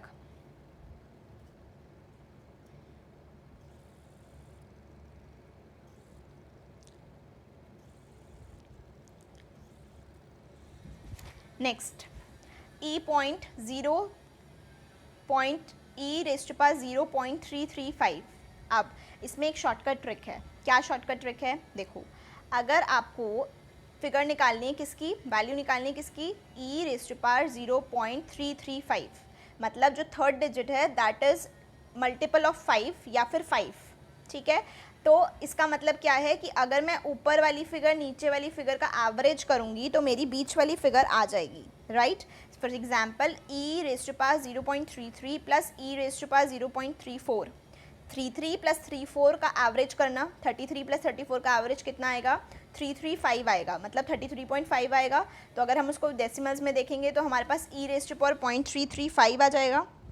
ठीक है, सो जब भी ऐसा होता है ना, क्योंकि E की रेज़ टू पावर्स को ऐड करने में एवरेज आ रहा है, तो अगर इनकी वैल्यूज़ को भी आप एवरेज कर दोगे ना तो आपको E रेज़ टू पावर 0.335 की वैल्यू मिल जाएगी। आप इसको ट्राई करना, ये कहीं ऐसा है नहीं लिखा हुआ, बट ये एक शॉर्टकट है, आप इसको यूज़ कर सकते हो for the exam purpose, right. Okay, तो ये कब होगा पॉसिबल, ये तभी पॉसिबल होगा जब थर्ड डिजिट जो है वो 5 होगी, तभी आपका शॉर्टकट अप्लाई होगा। ठीक है यहाँ तक। अब क्वेश्चंस में आपको ना जनरली NC CC लिखा हुआ मिलेगा, तो NC का मतलब होता है नॉर्मल कंपाउंडिंग और CC का मतलब होता है कॉन्टिन्यूस कंपाउंडिंग। कॉन्टिन्यूस कंपाउंडिंग हमने E raise to power RT वाला जो फॉर्मूला पढ़ा था, that is it. Normal compounding का तो आपको बता ही रखा होगा कि किस तरीके से कंपाउंडिंग हो रही है, yearly, half yearly, quarterly, monthly, daily, etcetera etcetera, right. अब आ जाते हैं नॉर्मल कंपाउंडिंग और ये कॉन्टिन्यूस कंपाउंडिंग पर। सो दोनों में डिफरेंस क्या होता है। Now if I talk about the example, तो प्रेजेंट वैल्यू दी हुई है 100 रुपीज़ की, लाइफ है 1 ईयर की, R is equal to 10% per annum normal compounding. Normal compounding हो रही है तो लाइफ अगर 1 साल की है तो नॉर्मल आप 1 साल का इंटरेस्ट लगा दोगे 100 प्लस 10% ऑन 100, 110। पर अगर कॉन्टिन्यूस कंपाउंडिंग हो रही है तो आपको E raise to power use करना पड़ेगा, और आपको N क्या लेना होता है, ईयरली लेना होता है, और रेट भी आपको पर एनम लेना होता है। तो इस केस में 100 into E raise to power, rate कितना है 10%, ईयर कितने हैं 1, so 0.10 into 1 is equal to 100 into E raise to power 0.10। E raise to power 0.10 की वैल्यू आपको मिल जाएगी लॉग टेबल से, आप उसको कैलकुलेट कर सकते हो। ठीक है, तो इसकी वजह से हम क्या कंक्लूड कर पा रहे हैं कि जब भी हम CC यूज़ कर रहे हैं तो हमारी वैल्यू ज़्यादा आ रही है। इसीलिए हमने पढ़ा था कि higher the compounding higher would be the future value. ठीक है, सो वैसे आप देखोगे तो आपका अप्रॉक्सीमेटली सेम ही आ रहा है, बहुत ज़्यादा डिफरेंस नहीं आ रहा, क्योंकि ज़्यादा टाइम पीरियड नहीं था ना, एक ही टाइम पीरियड था, एक ही बार कंपाउंडिंग हो रही थी। अदरवाइज ज़्यादा होती तो हो सकता था थोड़ा डिफरेंस आएगा, बट अप्रॉक्सीमेटली सेम ही आ रहा है। बट स्टिल अगर आपको एग्जाम में CC मेंशन्ड है रेट के आगे तो CC यूज़ करना, NC मेंशन्ड है तो NC यूज़ करना। नाउ अब कब CC यूज़ करना है, NC यूज़ करना है, तो ये आपको कैसे पता चलेगा। देखो अगर आपको क्वेश्चन में हिंट के तौर पे टेबल वैल्यूज़ दे रखी हैं, क्योंकि लॉग टेबल चाहिए ना आपको, तो अगर लॉग टेबल की वैल्यूज़ दी हैं तो आप CC यूज़ करना, अदरवाइज कुछ भी क्वेश्चन में मेंशन नहीं है तो always use NC। Next, treatment of brokerage. Treatment of brokerage क्या होगा, ब्रोकरेज आपको जो है जब भी आप कॉन्ट्रैक्ट में एंटर कर रहे होते हो या जब भी आपका कॉन्ट्रैक्ट क्लोज हो रहा होता है या एग्जीक्यूट हो रहा होता है, उस टाइम पर आपको ब्रोकरेज पे करनी पड़ती है। ठीक है, और अगर मैं फ्यूचर्स एंड ऑप्शंस की बात करूँ, फ्यूचर्स एंड ऑप्शंस के अंदर आपका ऐसा नहीं होता कि आप एक शेयर परचेज करो, एक शेयर बेचो। फ्यूचर्स एंड ऑप्शंस में एक चीज़ का ध्यान रखना कि जो भी डीलिंग होती है वो लॉट वाइज होती है। मतलब अगर एक लॉट आपको जब भी कुछ परचेज करना है तो कम से कम आपको एक लॉट परचेज करना पड़ेगा। लॉट में एक शेयर होगा ऐसा नहीं होता, लॉट में कुछ नंबर ऑफ शेयर्स होते हैं। फॉर एग्जाम्पल ICICI बैंक का जो लॉट साइज़ है वो 2750 का है एंड निफ्टी का जो लॉट साइज़ है वो 75 का है। अब ये लॉट कैसे डिटर्मिन होगा, ये सेबी डिटर्मिन करती है, ठीक है। ये हमारा काम नहीं होता, ये सेबी डिटर्मिन करती है। हमें बस ये चीज़ पता होनी चाहिए कि फ्यूचर्स ऑप्शंस में लॉट वाइज डीलिंग होती है, एक एक शेयर की डीलिंग नहीं होती है। बट लेकिन कैश मार्केट में हम एक शेयर परचेज कर सकते हैं, एक शेयर बेच सकते हैं, उसमें कोई दिक्कत नहीं होती। वहाँ पर शेयर्स बदल जाते हैं लॉट वाइज में, लॉट साइज़ के हिसाब से डीलिंग्स होती हैं। अब नेक्स्ट कॉन्सेप्ट करते हैं हम फेयर फ्यूचर प्राइस का। फेयर फ्यूचर प्राइस के कॉन्सेप्ट की बात करते हैं तो फेयर फ्यूचर प्राइस क्या होता है, कैसे निकलता है, वो सब आएगा आप। सो कैश मार्केट की बात करें तो कैश मार्केट में आपको करंट प्राइस ही चाहिए होता है, फ्यूचर का तो कोई सवाल ही नहीं होता, करंट की बात होती है। सो फेयर करंट प्राइस चाहिए होता है जिसको हम P0 से डिनोट करते हैं। फ्यूचर मार्केट की अगर मैं बात करूँ तो वहाँ पर आपको फेयर फ्यूचर प्राइस चाहिए होता है कि इस पर्टिकुलर स्टॉक का फ्यूचर में क्या फेयर प्राइस है, ठीक है, क्या फेयर प्राइस रहेगा फ्यूचर में इस स्टॉक का, वो आपको फ्यूचर मार्केट के लिए रेलेवेंट होता है। तो हम FFP निकालते हैं in the future market. Current market में, कैश मार्केट में हम फेयर करंट प्राइस निकालते हैं which is denoted by P0। Fair current price किस तरीके से निकालोगे, डिस्काउंटिंग करके निकालोगे। अगर आपको फ्यूचर का पता है और करंट निकालना है तो आपको डिस्काउंटिंग करनी पड़ेगी। Similarly if you have to calculate the fair future price तो आपको कंपाउंडिंग करनी पड़ेगी। डिस्काउंटिंग में फ्यूचर के अमाउंट को हम आज में कन्वर्ट करते हैं, वेयर एज इन कंपाउंडिंग आज के अमाउंट को हम फ्यूचर में कन्वर्ट करते हैं। सो कन्वर्जन करने के लिए आज का अमाउंट टू द फ्यूचर कैसे करोगे, कंपाउंड करना पड़ेगा आपको। पर अगर फ्यूचर से वापस प्रेजेंट में लाना है तो आपको डिस्काउंट करना पड़ेगा। ये बहुत बेसिक सी चीज़ें, आई होप आपको पता ही होंगी ये हो, ठीक है। अब FFP पर आते हैं। When dividend income is not given, मतलब कुछ भी नहीं दिया, सिर्फ FFP निकालना है, मतलब फेयर फ्यूचर प्राइस निकालना है। तो फेयर फ्यूचर प्राइस कैसे निकलेगा, फॉर एग्जाम्पल आपकी जो करंट कॉस्ट है वो 100 रुपीज़ की है, rate of interest is 10% per annum. एक साल के बाद आपको FFP निकालना है कि एक साल के बाद क्या होगा। तो आज जो प्राइस है वो क्या है, 100। इसको अगर आप आज इन्वेस्ट करते हो, इस पर 10% पर एनम का इंटरेस्ट लेते हो और एक साल में कंपाउंडिंग हो रही है तो इंटरेस्ट कितना हो जाएगा, 110 रुपये। सो आज अगर हम 100 रुपये लगाते हैं तो फ्यूचर में हमें कितना मिलेगा, 110 रुपये मिलेगा, ठीक है। सो CC का कॉन्सेप्ट अगर मैं CC अगर इसमें लगा दूँ, ये तो मैंने नॉर्मल कंपाउंडिंग कर दी, अगर इसी में मैं CC का कॉन्सेप्ट लगा दूँ, मतलब कॉन्टिन्यूस कंपाउंडिंग लगा दूँ तो E raise to power RT हो जाएगा। सो करंट मार्केट प्राइस मेरा 100 है into E raise to power R कितना है, 10%, ईयर्स कितने हैं 1, so E raise to power 0.10 into 1। Next, fair future price when dividend income is given. अब पहले तो कुछ डिविडेंड इनकम नहीं मिली थी, आज अब आप देखो कि आपको अगर कोई डिविडेंड इनकम मिली हुई है, फेयर फ्यूचर प्राइस निकाल रहे हो। सो आप ये देखो कि आपने अगर कोई भी शेयर परचेज करने में 120 रुपये लगाए, पर उस पर आपको कंपनी ने डिविडेंड पे कर दिया 20 रुपये का, तो एक्चुअल में आपको वो शेयर कितने का पड़ा, एक्चुअल में तो वो आपको शेयर 120 माइनस 20 100 रुपये का ही पड़ा, क्योंकि आपने 120 दिए, कंपनी ने वापस 20 दे दिए, तो कितने का पड़ा आपको शेयर आपको 100 रुपये का पड़ा। सो इसी तरह से हम कैलकुलेशन करते हैं, अगर हमें कोई इनकम मिली होती है तो इनकम को हम अपनी कॉस्ट में से कम कर लेते हैं। सो अपॉर्चुनिटी कॉस्ट अगर 10% है तो fair value of your net investment, initial investment क्या होगी, तो 120 रुपये लगाया, 20 रुपये वापस मिल गया, तो net cost 100 rupees into rate of interest plus 1 raise to power 1, ये हमें मिल जाएगा। CC हो जाता तो CC में क्या करते, current market price minus present value of dividend income into ERT। अब यहाँ पर present value of dividend income क्यों ले रहे हैं, देखो आपने आज की डेट में 120 लगाया, कंपनी ने अगर आज के दिन ही आपको 20 रुपये दे दिया तो वो एज इट इज़ माइनस हो जाएगा, लेकिन डिविडेंड आपको एकदम खरीदते ही मिले ऐसा तो नहीं हो सकता ना। आपने इन्वेस्ट किया, आपको कुछ महीने बाद कुछ टाइम पर डिविडेंड मिल रहा है, तो जो बीच का जो टाइम डिफरेंस हो गया ना, उसमें आपका टाइम वैल्यू ऑफ मनी लग गया, तो उसकी वजह से आपको उसको डिस्काउंट करना पड़ेगा और आज की डेट में देखना पड़ेगा कि आज की डेट में उस डिविडेंड की क्या वैल्यू बन रही है, आज की डेट में उस डिविडेंड की वजह से आपको कितना बेनिफिट हो रहा है, आपकी कितनी कॉस्ट कम हो रही है। तो जो भी करंट मार्केट प्राइस है उसमें से आप present value of dividend income को माइनस करोगे, into E raise to power RT करोगे, तो आपको अपना FFP मिल जाएगा। सिमिलरली अगर NC के केस में कर रहे हो तो भी current market price minus dividend income into 1 plus rate raise to power 1 कर दोगे या n कर दोगे, ठीक है। अब बात आती है, इनकम तो हमने पढ़ लिया, कोई इनकम मिलती है तो क्या करते हैं। अब बात आती है, अगर हमें कोई भी इनकम दी हुई है परसेंटेज फॉर्म में, अभी तक इनकम किस फॉर्म में दी थी, रुपीज़ की फॉर्म में दी थी, अब इनकम दी हुई है परसेंटेज की फॉर्म में, तो क्या करोगे। सो आज आपकी कॉस्ट जो थी वो 100 रुपये थी, फ्यूचर में आपको 110 रुपये मिलने वाले हैं। 110 रुपये के अंदर 100 रुपये और 10 रुपये दोनों मिले हुए हैं, तो 110 रुपये जो कमाया उसके अंदर 2% का रिटर्न मिल रहा है, तो नेट कॉस्ट हमारी 8% ही हुई, right. So in case of CC क्या करोगे, CMP into e raise to power R minus Y into T. What is Y, Y is your dividend income per annum percentage form में। देखो सीधी सी बात है, अगर आपको रुपी फॉर्म में दिया है तो जो भी आपके फॉर्मूले में रुपी है ना उससे माइनस कर दो, क्योंकि इनकम है। सिमिलरली अगर आपको रेट फॉर्म में दिया है तो अपने रेट में से माइनस कर दो, सिंपल, ठीक है, क्योंकि आपकी इनकम है, आपकी कॉस्ट को कम कर रहा है, तो उसमें से आप उसको माइनस कर दोगे। अगर रेट फॉर्म में दिए तो आर में से माइनस कर दो, रुपी फॉर्म में दिया तो CMP में से माइनस कर दो, ठीक है। नेक्स्ट, अब अगर आपको स्टोरेज कॉस्ट दिया, अब आपने इनकम पढ़ लिया, अब आ जाओ कॉस्ट पर।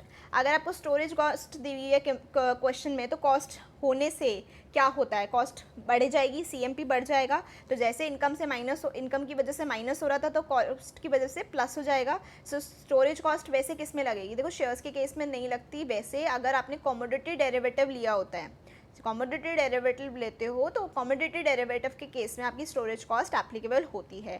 तो अगर स्टोरेज कॉस्ट है तो आप क्या करोगे, सेम वही डिविडेंड की तरह ट्रीटमेंट है, बस वहाँ पर माइनस कर रहे थे क्योंकि वो हमारी कॉस्ट को कम कर रहा था, यहाँ पर आप उसको ऐड कर दोगे। परसेंटेज फॉर्म में दिया है तो सिमिलरली जैसे रेट में से वहाँ यहाँ पर रेट में प्लस कर दोगे।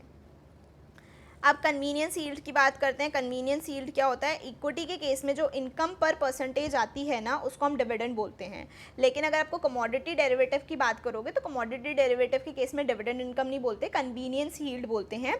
तो उस केस में कन्वीनियंस यील्ड का सेम ट्रीटमेंट होगा जैसे भी आपने डिविडेंड यील्ड का किया था। रुपी फॉर्म में है तो CMP से माइनस, रेट फॉर्म में है तो R में से माइनस।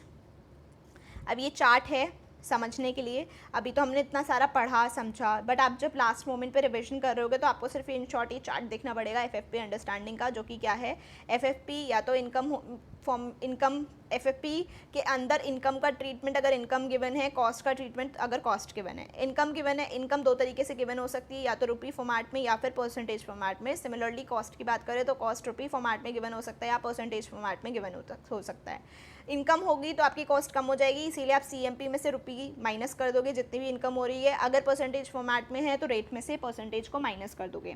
सिमिलरली अगर कॉस्ट दिया हुआ है तो कॉस्ट अगर रुपी फॉर्मेट में है तो रुपी फॉर्मेट में कॉस्ट आपकी कॉस्ट में और ऐड हो जाएगी, तो CMP में प्लस कर दो, और रेट फॉर्मेट में है तो रेट के साथ उसको प्लस कर दो। अब आ जाते हैं आर्बिट्रेज पे। आर्बिट्रेज का क्या मतलब होता है, आर्बिट्रेज एक तरीके का प्रोसेस होता है जिसमें एक जगह से खरीदा, दूसरी जगह बेचा और आपने प्रॉफिट कमाया। आर्बिट्रेज का मेन मकसद होता है प्रॉफिट कमाना।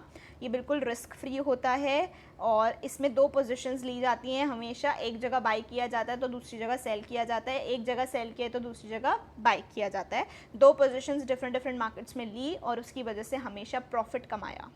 आर्बिट्रेज अब पॉसिबल कैसे होता है, आर्बिट्रेज तो तभी पॉसिबल होगा ना जब आपकी एक्चुअल फ्यूचर प्राइस और फेयर फ्यूचर प्राइस एक जैसी नहीं है। आपकी जो एक्चुअल फ्यूचर प्राइस है वो 100 रुपये है, फेयर फ्यूचर प्राइस आपकी 80 रुपये है, तभी ऐसा हो पाएगा। या फेयर फ्यूचर प्राइस 120 है, एक्चुअल फेयर फ्यूचर प्राइस आपका 100 रुपये है, तभी ऐसा हो पाएगा। अगर दोनों सेम होंगे तो ये होना पॉसिबल ही नहीं है, क्योंकि आर्बिट्रेज ही नहीं कर पाओगे आप। सो अब आर्बिट्रेगर कौन होता है, तो आर्बिट्रेगर होता है वो पर्सन जो हमेशा ही प्रॉफिट कमाता है। इस चीज़ को ध्यान रखना कि एक आर्बिट्रेगर का जो मेन मकसद होता है वो क्या होता है। आर्बिट्रेगर का मेन मकसद होता है टू अर्न प्रॉफिट, और वो हमेशा प्रॉफिट ही कमाता है, कभी भी कोई भी रिस्क नहीं लेता, अपना पैसा भी यूज़ नहीं करता, बैंक से बोरो करता है, शेयर्स बाय करता है और उस पैसे को वापस लगा देता है। अगर उसने अभी सेल पोजीशन ली है तो पहले सेल किया है तो उसको इन्वेस्ट करेगा, वहाँ से इंटरेस्ट कमाएगा, और कहीं और बाय किया होगा तो वहाँ वो पैसा दे देगा। तो वो रिस्क फ्री रहता है, प्रॉफिट अर्न करता है, अपना पैसा इस्तेमाल नहीं करता, हमेशा बोरो करता है, हमेशा दो पोजीशंस लेता है, और हमेशा वही खरीदेगा जो चीप मिल रहा होगा और उसको ही बेचेगा जो महंगा बिक रहा होगा। नॉर्मल सी बात है, ये तो हर किसी को प्रिंसिपल पता होता है कि आपको प्रॉफिट का मतलब क्या है। प्रॉफिट कैसे कमा पाओगे, कम पे खरीदा ज़्यादा पे बेचा, है ना, तो बेचा ज़्यादा पे एक्सपेंसिव, चीप पर खरीद लिया, जो भी चीप है उसको खरीदा, जो भी एक्सपेंसिव है उसको बेच दिया। सो अब बात आती है कि ये पोजीशंस कैसे डिसाइड करें कि सेल करना है या बाय करना है। तो उसके लिए आपको ये देखना पड़ेगा कि जो एक्चुअल फ्यूचर प्राइस है, जो फेयर फ्यूचर प्राइस है, उसमें क्या रिलेशन चल रहा है। अगर आपका एक्चुअल फ्यूचर प्राइस, आज जो आपको एक्चुअल फ्यूचर प्राइस पता है, that is more than the fair future price, मतलब क्या किया हुआ है आपने, एक्चुअल फ्यूचर प्राइस रखा हुआ है 100 रुपये और फेयर फ्यूचर प्राइस तो 80 ही है, 80 की वर्थ होने वाला सामान 100 रुपये का रखा हुआ है, तो आपने उसको वैल्यू ज़्यादा दे रखी है, कम दे रखी है, ज़्यादा दे रखी है, तो ये आपका ओवर वैल्यूड हो गया। तो इस केस में आपको क्या करना चाहिए, ओवर वैल्यूड है तो ये और बढ़ेगा तो नहीं, क्योंकि ऑलरेडी ओवर वैल्यूड है, तो कम होने के चांसेस हैं। आप इसको क्या करो, आज की डेट में बेच दो, आज की डेट में बेच दो, क्योंकि ये ऑलरेडी ओवर वैल्यूड है, ये बढ़ेगा नहीं, ये कम ज़रूर हो सकता है, ठीक है। तो आप उसको क्या कर दो, बेच दो। अब अगर आपका ऑपोजिट पोजीशन है, मतलब एक्चुअल फ्यूचर प्राइस आपका लेस है than the fair future price, मतलब जिसकी कीमत ज़्यादा होनी चाहिए थी उसकी कीमत कम है, 120 की वर्थ वाली चीज़ 100 रुपये की है, तो आपको क्या लगेगा, प्राइस फ्यूचर में बढ़ने के चांसेस ज़्यादा हैं रादर दैन कम होने के। तो आज आप क्या पोजीशन लोगे, बाय पोजीशन लोगे, क्योंकि जो आपका स्टॉक है वो अंडर वैल्यूड है, ठीक है। अब आर्बिट्रेज प्रॉफिट कैसे किया जाए, सबसे पहला केस ले लेते हैं जब आपका एक्चुअल फ्यूचर प्राइस जो है वो फेयर फ्यूचर प्राइस से ज़्यादा है। तो इस केस में जो वैल्यू है वो क्या है, ओवर वैल्यूड, हमने ज़्यादा वैल्यू कर रखा है किसी चीज़ को जिसकी वैल्यू उतनी है नहीं, ओवर वैल्यूड है। तो फ्यूचर मार्केट में आपको इसको क्या करना चाहिए, वो डिसाइड करेंगे आज। कैसे डिसाइड किया, वैल्यू के बेसिस पर। वैल्यू अगर ओवर वैल्यूड है तो क्या पोजीशन लेनी है, सेल करना है। तो सेल अगर फ्यूचर में करना है तो कैश मार्केट में क्या करना पड़ेगा, बाय। तो हमने पढ़ा था ना कि आर्बिट्रेज क्या होता है, आर्बिट्रेज होता है जब आप दो डिफरेंट मार्केट्स में डिफरेंट पोजीशंस लेते हो। तो सबसे पहले आप क्या करो, सबसे पहले आप ये देखो कि आपका वैल्यू क्या बन रही है, वैल्यू ओवर वैल्यूड बन रही है, अंडर वैल्यूड बन रही है। ओवर वैल्यूड बन रही है तो आज की डेट में आपको क्या करना है वो बाद में डिसाइड करो, पहले ये बताओ फ्यूचर मार्केट में क्या करोगे। फ्यूचर मार्केट में आपको उसको सेल कर देना चाहिए क्योंकि ओवर वैल्यूड है। जब आपने फ्यूचर मार्केट डिसाइड कर लिया तो कैश मार्केट ऑटोमेटिकली आपका डिसाइड हो जाएगा कि वो ऑपोजिट पोजिशन होगी, दैट इज सेल का बाय, बाय का सेल। तो हमें आज क्या करना है, हमें एक शेयर बाय करना है और फ्यूचर मार्केट में उस शेयर को हम बेच देंगे, ठीक है। अब इसके लिए क्योंकि आज आपको एक शेयर बाय करना है तो वो शेयर बाय करने के लिए आपको पैसा लगेगा, तो पैसा आर्बिट्रेटर कहाँ से अरेंज करता है, वो हमेशा बोरो करता है। तो जितना भी अमाउंट उसको शेयर बाय करने के लिए चाहिए वो शेयर कहाँ से, उस शेयर के पैसे कहाँ से ले लेगा, बोरो कर लेगा, ठीक है। ऐसी अगर मैं ऑपोजिट केस बोलूँ, ऑपोजिट केस के अंदर क्या होगा, ऑपोजिट केस के अंदर अगर AFP is less than FFP, मतलब वैल्यू कम कर रखी है, अंडर वैल्यूड है, अंडर वैल्यूड के केस में क्या करते हैं, बाय करते हैं फ्यूचर मार्केट के अंदर। तो आपको जब ये पता चल गया फ्यूचर मार्केट के अंदर बाय करना है तो आपको कैश मार्केट समझ आ जाएगा। कैश मार्केट में क्या करना पड़ेगा, आपको सेल करना पड़ेगा। अब आप कैश मार्केट में सेल कब कर पाओगे, जब आपके पास ऑलरेडी शेयर्स होंगे। तो हम ये अज्यूम कर रहे हैं कि आपके पास ऑलरेडी शेयर्स थे, आप उनको बेच रहे हो और फ्यूचर मार्केट में जाके उनको परचेज कर लोगे, ठीक है।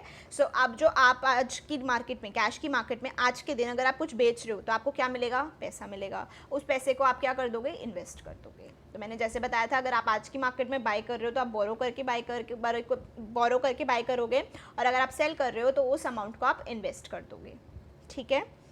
सो ये तो हो गया दो केसेस कि आप आर्बिट्रेज प्रॉफिट कैसे कर सकते हो in cases of AFP less than और मोर देन FFP, ठीक है। तो ये दोनों ही पोजीशंस है, दोनों ही केस में आप अपनी पोजीशंस डिसाइड करके आप प्रॉफिट अर्न कर सकते हो। अब बात आती है प्रिंसिपल ऑफ कन्वर्जेंस की। तो प्रिंसिपल ऑफ कन्वर्जेंस का मतलब क्या होता है, ये मतलब होता है कि जो फ्यूचर प्राइस है और जो कैश मार्केट का प्राइस है वो एक्सपायरी डेट पर इक्वल हो जाएगा। कैसे, देखो आज की दिन आपको बता दिया कि फ्यूचर का फेयर प्राइस ये है और आज की डेट पे आपको कैश मार्केट का प्राइस ही पता है। अब जैसे जैसे टाइम बीतेगा, टाइम पास आता जाएगा टू द एक्सपायरी, जिस दिन एक्सपायरी होनी है उस टाइम पीरियड की, उस दिन आपका धीरे धीरे करोगे, उस दिन आप फ्यूचर से प्रेजेंट में आ जाओगे। तो वही चीज़ यहाँ पर बोल रहे हैं कि अगर आप फ्यूचर से प्रेजेंट में आ जाओगे तो उस दिन का जो कैश मार्केट का जो प्राइस होगा वही आपके फ्यूचर मार्केट का भी प्राइस होगा, क्योंकि future becomes your present on that date. जिस दिन एक्सपायरी हो रही है उस दिन वो एक्सपायरी ही हो, जो जिस दिन भी दिन एक्सपायरी हो रही है उस दिन आपका वो क्या हो जाएगा, उस दिन वो आपका वो बन जाएगा, प्रेजेंट बन जाएगा, future will become your present. तो उस केस में क्या होगा, उस केस में ये होगा कि आपका जो प्रिंसिपल ऑफ कन्वर्जेंस अप्लाई हो जाएगा।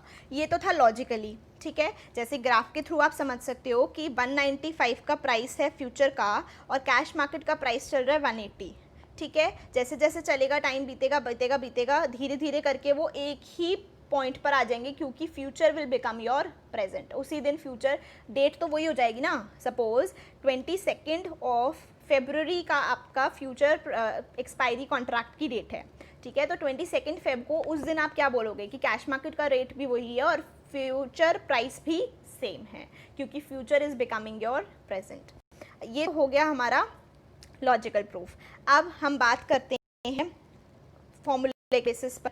फ्यूचर प्राइस का फॉर्मूला क्या होता है, कैश प्राइस इनटू ERT। अब यहाँ पर टाइम उस दिन पर जब आप कैलकुलेशन कर रहे होगे तो उस दिन पर टाइम क्या हो जाएगा, 0। तो जिस दिन वो 0 हो गया तो कैश प्राइस ही तो आपका फ्यूचर प्राइस बन जाएगा। ये मैथमेटिकली हो गया और लॉजिकली भी आपको समझ आ गया होगा, ठीक है। तो अब आ जाएगा हमारे पास हेजिंग का कॉन्सेप्ट। हेजिंग की बात करते हैं। So what is hedging? Hedging एक प्रोसेस होता है जिसमें आप ऑपोजिट पोजीशंस लेते हो, जिससे कि आपको जो लॉस होने वाला है because of the price fluctuations वो कम से कम हो। सो देखो, आर्बिट्रेज और हेजिंग दो अलग अलग कॉन्सेप्ट है, इनको बिल्कुल भी मिक्स मत करना। सबसे इंपॉर्टेंट चीज़ ये है पहली तो, आर्बिट्रेज में क्या होता है, आपका ऑब्जेक्टिव अलग होता है और हेजिंग में आपका ऑब्जेक्टिव अलग होता है। आर्बिट्रेज में आपका ऑब्जेक्टिव होता है कि आपको प्रॉफिट अर्न करना है, लेकिन हेजिंग की बात करें तो आपका एम प्रॉफिट अर्न करने का नहीं होता। आपका एम होता है कि जो आपको लॉस हो सकता है because of the price fluctuations वो आप कम कर पाओ या फिर ख़त्म कर पाओ, ठीक है। तो आप उस लॉस को कम या ख़त्म करने की कोशिश करते हो, ना ही प्रॉफिट अर्न करने की कोशिश करते हो। सो इसीलिए हेजिंग और आर्बिट्रेज बिल्कुल अलग अलग कॉन्सेप्ट हैं। दोनों में ही ऑपोजिट पोजीशंस ली जाती हैं, but the objective of doing this is different, ठीक है। So there the objective is to earn profit, here the objective is to reduce the loss, ठीक है। सो ये आप एक एग्जाम्पल के थ्रू आर्बिट्रेज को समझ सकते हो। इससे क्या होगा, प्रैक्टिकल क्वेश्चंस भी इजीली कर पाओगे। So let's see it once. Suppose आपका FFP जो है वो 100 है, या फॉर्मूले के थ्रू निकाल सकते हो। AFP आपको दिया हुआ है क्वेश्चन के अंदर, या तो 150 या फिर 70। पहले 150 वाला केस करते हैं कि जो एक्चुअल फेयर प्राइस है that is more than your FFP। जब भी एक्चुअल फेयर प्राइस आपका मोर दैन FFP होता है उसका मतलब क्या होता है, एक्सक्यूज मी, आपकी की वैल्यू आपकी क्या है, ओवर वैल्यूड है, राइट। और आपकी ओवर वैल्यूड जब भी वैल्यू होती है तो आप क्या पोजीशन लेते हो इन द फ्यूचर मार्केट, आप उसको सेल। तो कैश मार्केट में आपको क्या करना पड़ेगा, आपको बाय करना पड़ेगा। और जब भी आपको बाय करना पड़ता है तो बाय करने के लिए आपको क्या करना पड़ेगा, बोरो करना पड़ेगा, ठीक है। सो ये आपने बोरो कर लिया, शेयर कैश मार्केट में बाय कर लिया, फ्यूचर मार्केट में आपका कॉन्ट्रैक्ट है टू सेल, ठीक है। अब एक्सपायरी के दिन क्या होगा, जिस दिन कॉन्ट्रैक्ट की एक्सपायरी डेट आएगी उस दिन आप फ्यूचर के हिसाब से बेच दोगे।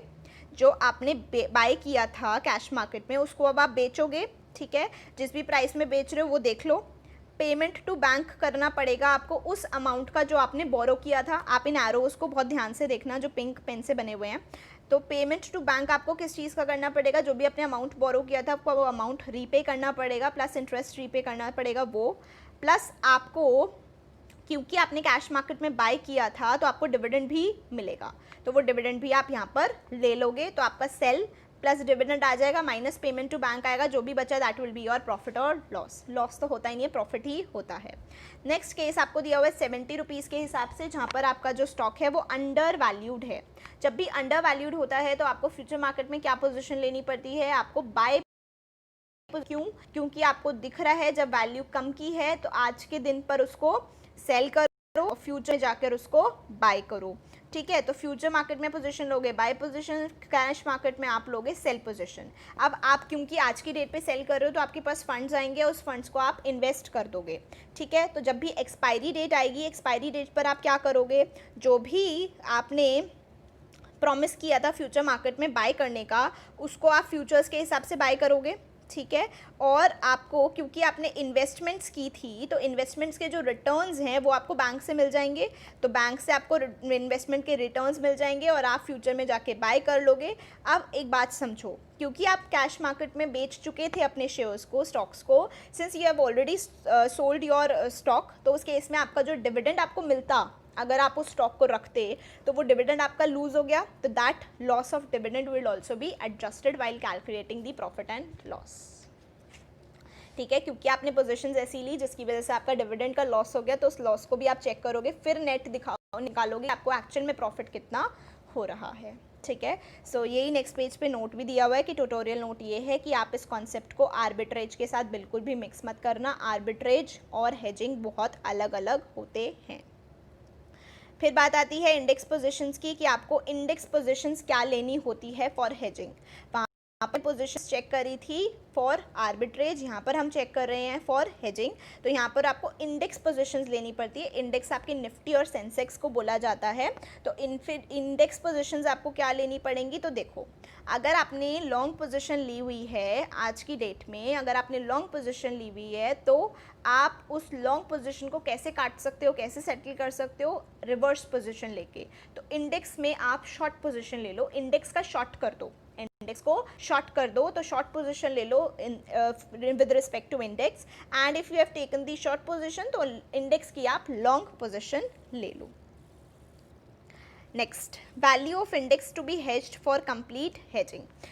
कितनी इंडेक्स की करोगे कंप्लीट हेजिंग करने के लिए, मतलब आप पूरा रिस्क फ्री होना चाहते हो, कंप्लीट चाहते हो, तो इंडेक्स की क्या वैल्यू ले जिससे कि हम पूरे के पूरे क्या हो जाएं, कंप्लीटली हेज हो जाएं, अनरिस्की पोजीशन में आ जाएं। So value of index for complete hedging किस तरीके से निकलता है, जो भी आपके पोर्टफोलियो की करंट वैल्यू है ना उसको एग्जिस्टिंग बीटा से मल्टीप्लाई कर दो, you will get the amount to be index to be used for the index position. ठीक है, सो लॉजिकल एक्सप्लेनेशन की अगर मैं बात करूँ, आप एग्जांपल से ये बहुत अच्छे से समझ आ जाएगा कि मिस्टर राम ने लॉन्ग पोजीशन ली है टाइटन के शेयर के लिए 100 रुपीज़ की, मतलब 100 रुपीज़ का टाइटन का शेयर बाय किया है। इस टाइटन लिमिटेड का जो बीट है वो 2 टाइम्स है, मतलब मार्केट में अगर एक चेंज आता है तो टाइटन लिमिटेड के शेयर में 2 गुना चेंज आता है। अगर मार्केट में 10 रुपये का प्राइस बढ़ता है तो टाइटन लिमिटेड का प्राइस 2 गुना बढ़ जाता है, मतलब 20 रुपये से बढ़ जाता है। ये तो हो गया, मतलब beta of Titan limited is 2 times का। ठीक है, नाउ मिस्टर राम क्या सोच रहे हैं, मिस्टर राम को डर लग रहा है कि जो टाइटन लिमिटेड का शेयर है वो फॉल कर जाएगा, और क्योंकि उसने बाय पोजीशन ले रखी है तो उसको फ्यूचर में सेटल करने के लिए सेल पोजीशन लेनी है। अब वो जब सेल करने जाएगा तो प्राइस क्या हो जाएगा, फॉल। तो इस बात से वो दुखी होगा या खुश, दुखी होगा। क्यों, क्योंकि उसको फ्यूचर में बेचना है और फ्यूचर में बेचेगा तो प्राइस है कम, तो इसीलिए वो क्या करना चाहता है, हेजिंग करना चाहता है अपनी पोजीशन को कंप्लीटली। कैसे हेज कर सकता है आज के दिन, तो सबसे पहले तो ये डिटर्मिन करो कि पोजीशन क्या लेनी है। Since you have taken the long position in respect of Titan Limited का share, you will have to take a short index position, आपको इंडेक्स को शॉर्ट मारना है। नाउ अब कितनी वैल्यू का इंडेक्स हम बेच दें जिससे कि हमारा जो है हेजिंग हो जाए, तो ये देखो कि करंट वैल्यू कितनी है, 100 रुपीज़ का शेयर है, इक्विटी भी ये एग्जिस्टिंग बीटा कितना है, एग्जिस्टिंग बीटा है 2 टाइम्स, तो जितना आपका करंट वैल्यू है इनटू जितना बीटा है वो मल्टीप्लाई कर दो, मतलब क्योंकि 2 गुना फ़र्क आता है ना, तो 2 गुना ही आप क्या कर दो, ऑपोजिट पोजीशन ले लो। 100 रुपीज़ से लॉन्ग पोजीशन ली थी तो 2 गुना ले लो short position of the index 200 रुपये के हिसाब से।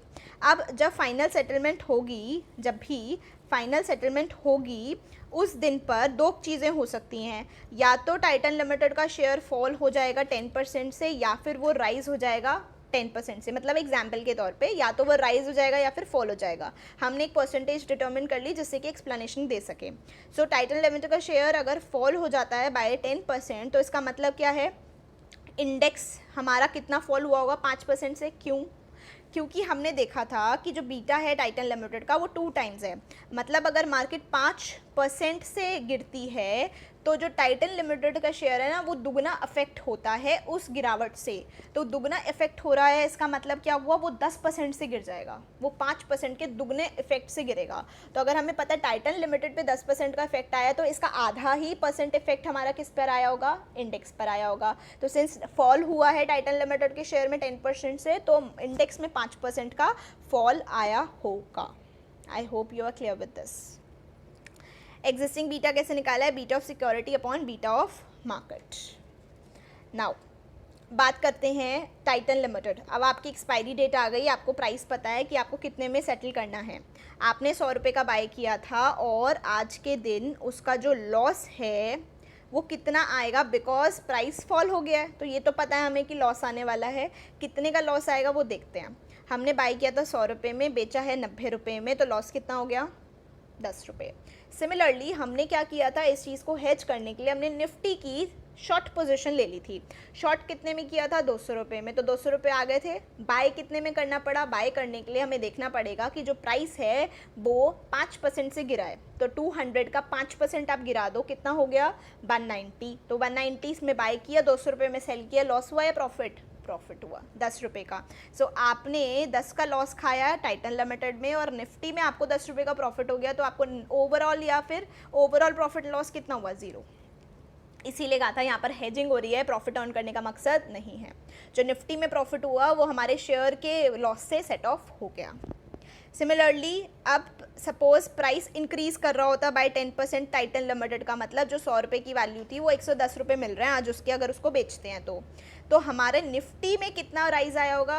देखो निफ्टी का जो हमने परचेज किया था 200 का किया था, अब क्योंकि टाइटन लिमिटेड 2 गुना अफेक्ट हो रहा था तो इसीलिए 10% का आया है। तो फिर निफ्टी में कितना फ़र्क आया होगा, 5% का ही आया होगा। तो 5% ही उसका रेट बढ़ा, मतलब 210 रुपये का हुआ होगा।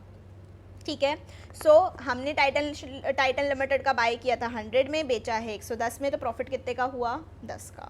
निफ्टी की सेल पोजीशन ली थी 200 की, बाय किया 210 में, तो लॉस कितने का हुआ, 10 का। तो ओवरऑल प्रॉफिट लॉस कितना हुआ, 0। इसका मतलब है कि हमने क्या किया था, कंप्लीटली हेज किया था अपनी पोजीशन को। तो this was all based on the example of complete hedging. Complete hedging में हमेशा ही प्रॉफिट एंड लॉस 0 आता है अनलेस एंड अदरवाइज स्टेटेड। ये तो पढ़ लिया कंप्लीट हेज, मतलब 100% हेजिंग कर ली। अब बात करते हैं पार्शियल हेज की। पार्शियल हेज के अंदर क्या बोला हुआ है, पार्शियल हेज के अंदर बोला हुआ है कि जब करंट वैल्यू, देखो कंप्लीट हेज में जो था ना CV इंटू EB, इसमें इम्प्लाइड था 100% क्योंकि हम पूरा का पूरा हेज कर रहे थे। ठीक है, यहाँ पर हमें जितना हेज करना है उतने से मल्टीप्लाई करना होता है। तो कंप्लीट हेज में हमें 100% से हेज करना था तो हमने 100% से मल्टीप्लाई किया। अगर हमें 20% अपना हेज करना है, मतलब 20% रिस्क कवर करना है, तो हम 20% से मल्टीप्लाई कर देंगे।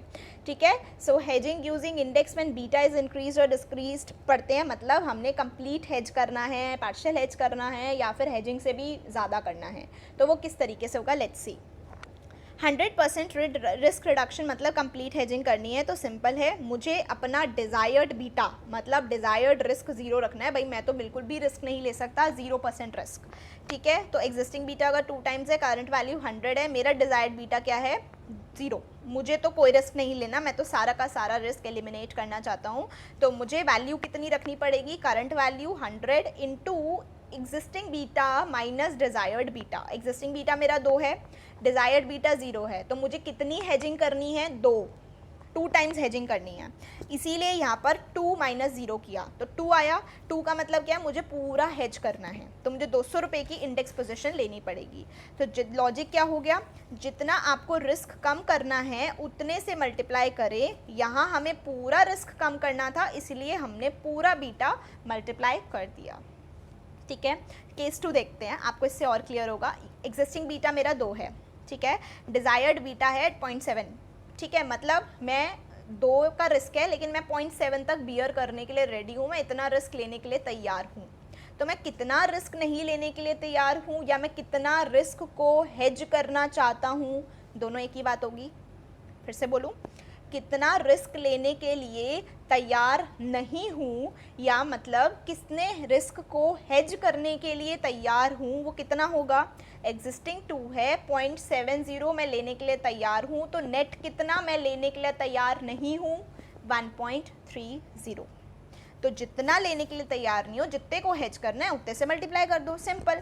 तो करंट वैल्यू 100 है, 2 माइनस 0.7 1.3 आ गया, तो 1.3 से मल्टीप्लाई कर दो, आपका हेजिंग हो जाएगा 1.3 के हिसाब से। तो जितना आपको रिस्क कम करना है उतने से मल्टीप्लाई करो। यहाँ हमें 1.30 से रिस्क को कम करना था, तो इसीलिए हमने 1.30 से मल्टीप्लाई कर दिया।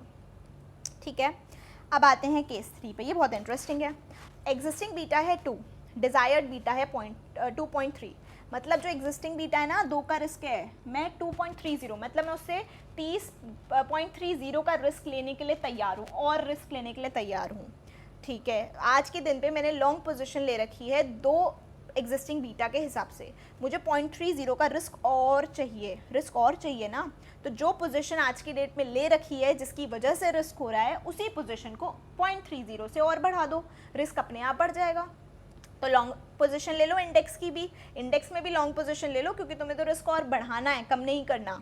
तो रिस्क और बढ़ाना है, कर लो 100 इंटू 2.30 माइनस 2, तो 0.30 से रिस्क बढ़ाना है तो रिस्क को बढ़ा लो।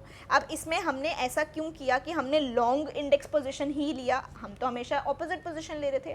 देखो इस केस में क्या हो रहा है, आपको रिस्क को हेज करने की कोशिश कर रहे हो या फिर आप और रिस्क बढ़ाने की कोशिश कर रहे हो।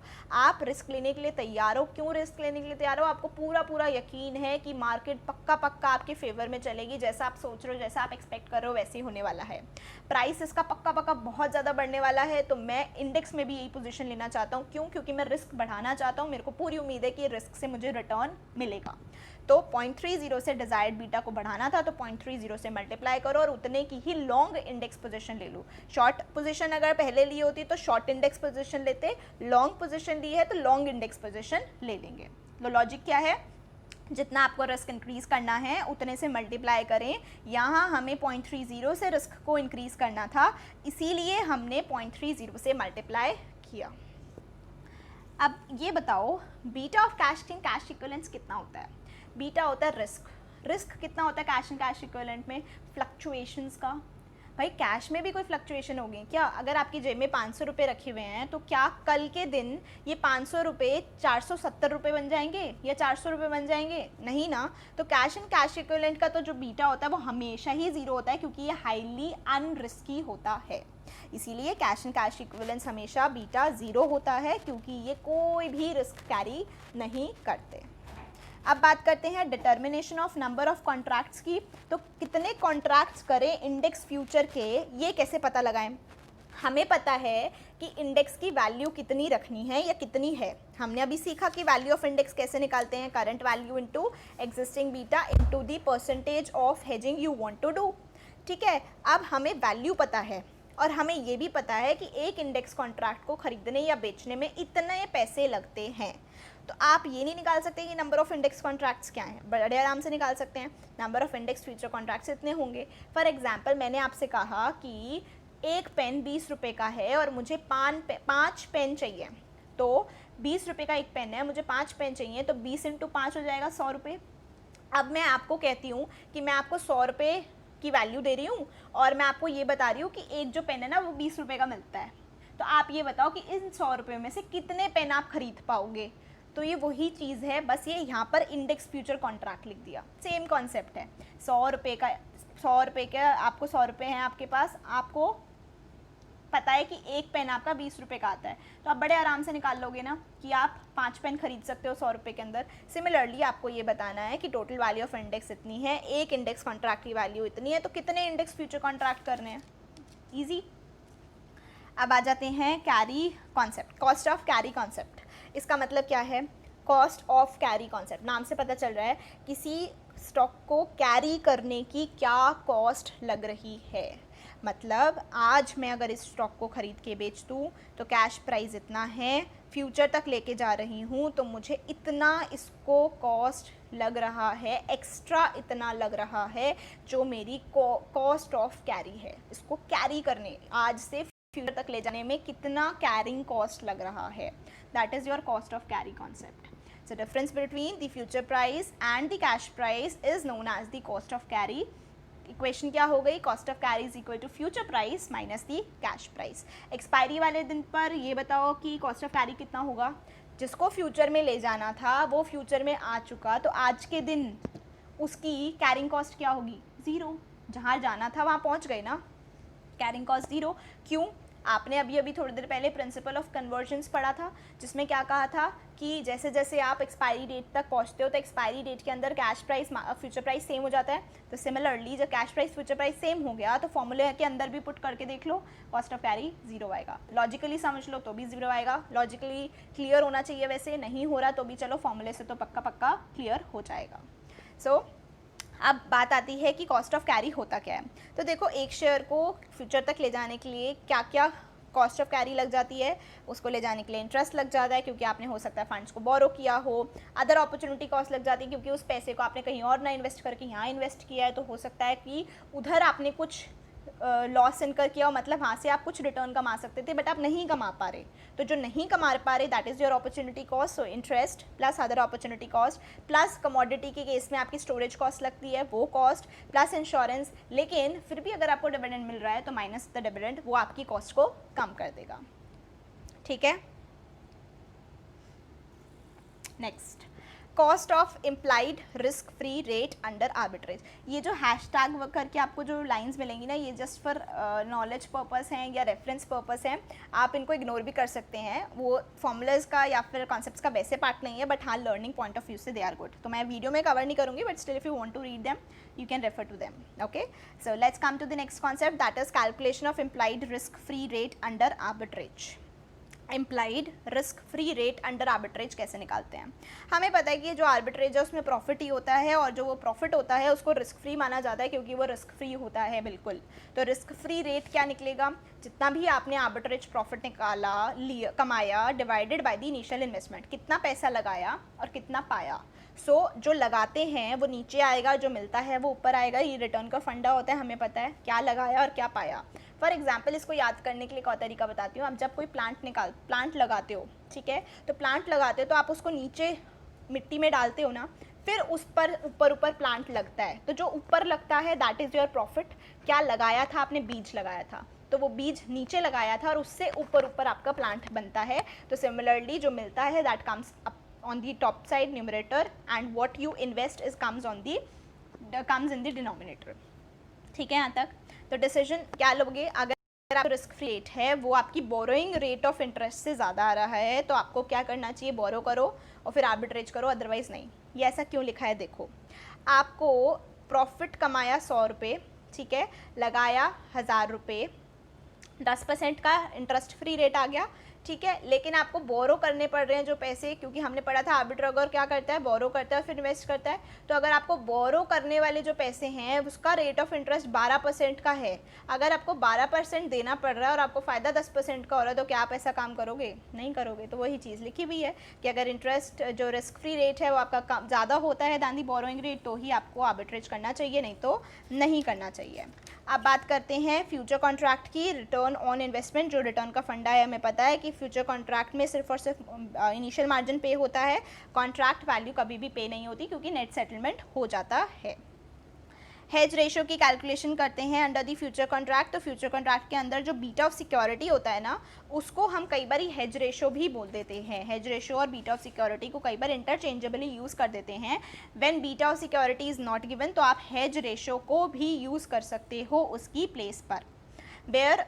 फॉर्मूला बताऊँ अगर हेज रेशियो का, तो अगर आपने पोर्टफोलियो मैनेजमेंट चैप्टर कर लिया है तो आपको ये इजीली समझ आ जाएगा कि बहुत इजी फॉर्मूला है, but if you are not done it तो भी मैं एक्सप्लेन करने की कोशिश करती हूँ। हेज रेशियो क्या होता है? Hedge ratio is the correlation between the spot price and the future price, जिसमें आप दोनों के स्टैंडर्ड डेविएशंस, दोनों के रिस्क को मल्टीप्लाई करते हो। So correlation between the spot price and the future price क्या होता है? RSF. This is known as the correlation into sigma s upon sigma f, sorry not sigma, standard deviation of s upon standard deviation of f. Standard deviation of s is standard deviation of spot price, standard deviation of f is standard deviation of future price. So ये आपका formula हो जाता है hedge ratio को compute करने का। तो ये आपने अगर पोर्टफोलियो पढ़ा है तो उसमें आपने पढ़ा होगा कि जो बीटा एस होता है, बीटा एस कैसे निकलता है? RSM into standard deviation S upon standard deviation M. तो वही चीज़ यहाँ पर उसी कॉन्सेप्ट को लगाकर हेज रेशो को भी निकाला गया है। Now some extra notes. As per the concept complete hedging का मतलब होता है कि जो प्रॉफिट एंड लॉस है वो तो जीरो ही आएगा, लेकिन कई बार एग्जाम्स में क्या होता है कंप्लीट हेज करते हुए हमारा प्रॉफिट एंड लॉस जीरो नहीं आता, तो भी कोई बात नहीं, क्योंकि क्वेश्चंस और प्रैक्टिकलिटी में थोड़ा सा फर्क हो ही जाता है कई बार, तो क्वेश्चंस करते हुए नहीं भी आए तो चलेगा, वैसे हमेशा जीरो आता है। Now sometimes initial margin is calculated by using the following equation provided relevant data is given in the question। तो अगर आपको इनिशियल मार्जिन कैलकुलेट करने के लिए आ जाता है तो आप इस फॉर्मूले को यूज़ कर सकते हो। फॉर्मूला क्या है? Daily absolute changes plus 3 times the standard deviation. What is the formula? Daily absolute changes plus 3 times the standard deviation. Okay, now अब ये तो आपने पहले भी, ये जो जस्ट फॉर्मूला ट्रिक है ये आपको ऑलरेडी आती होगी, दिस इज़ नॉट रेलिवेंट, कि अगर आपको कोई भी एक्स रेस टू पावर ए दिया होता है या ए रेस टू पावर बी दिया होता है, कोई भी किसी रेस टू पावर में दिया होता है, तो उसको कैलकुलेट कैसे करते हैं। जैसे हमने e raise to power are t भी पढ़ा था, तो e raise to power are t में ई की वैल्यू जो होती है ना, वैसे तो आपको लॉग टेबल दिया होगा but still if you not given the log table, तो आपकी जो ई की वैल्यू होती है वो होती है 2.71828। कितनी होती है? 2.71828। अगर आपको ए रेस टू पावर बी निकालना होता है ना हमें कभी भी कैलकुलेटर की मदद से, तो कैलकुलेटर से आप कैसे निकाल सकते हो? जो भी आपका ए है, मतलब ए रेस टू पावर बी में जो भी आपका ए है उसको अंडर रूट कर दो 12 टाइम्स, मतलब जो भी ए है उसको प्रेस करो, फिर अंडर रूट प्रेस कर दो 12 टाइम्स, इस फिगर में माइनस करो 1, फिर जो भी रेस टू पावर में गिवन था ना उसको मल्टीप्लाई करो, फिर सिंस आपने एक स्टेप पहले -1 किया था अब आप +1 करो, और फिर इनटू इज इक्वल टू को प्रेस कर दो 12 टाइम्स। तो इससे क्या होगा? इससे आपको पता चल जाएगा a raise to power b by the help of calculator. ठीक है, तो ये जस्ट कैलकुलेटर ट्रिक थी, ये हम सबको आती है, आई नो, मैंने जस्ट एक बार एक्सप्लेन कर दिया। बस ई की वैल्यू याद रख सकते हो आप 2.71828, बाकी इसमें कुछ नहीं है, ये आपको ऑलरेडी पता होगा, ये जस्ट फॉर नॉलेज था। ठीक है, तो यहाँ पर हमारा खत्म हो जाता है कॉन्सेप्ट। 2 कॉन्सेप्ट्स बेसिकली मोटे मोटे खत्म हो जाते हैं। वो कौन से हैं? फ्यूचर कॉन्ट्रैक्ट और कंपाउंडिंग।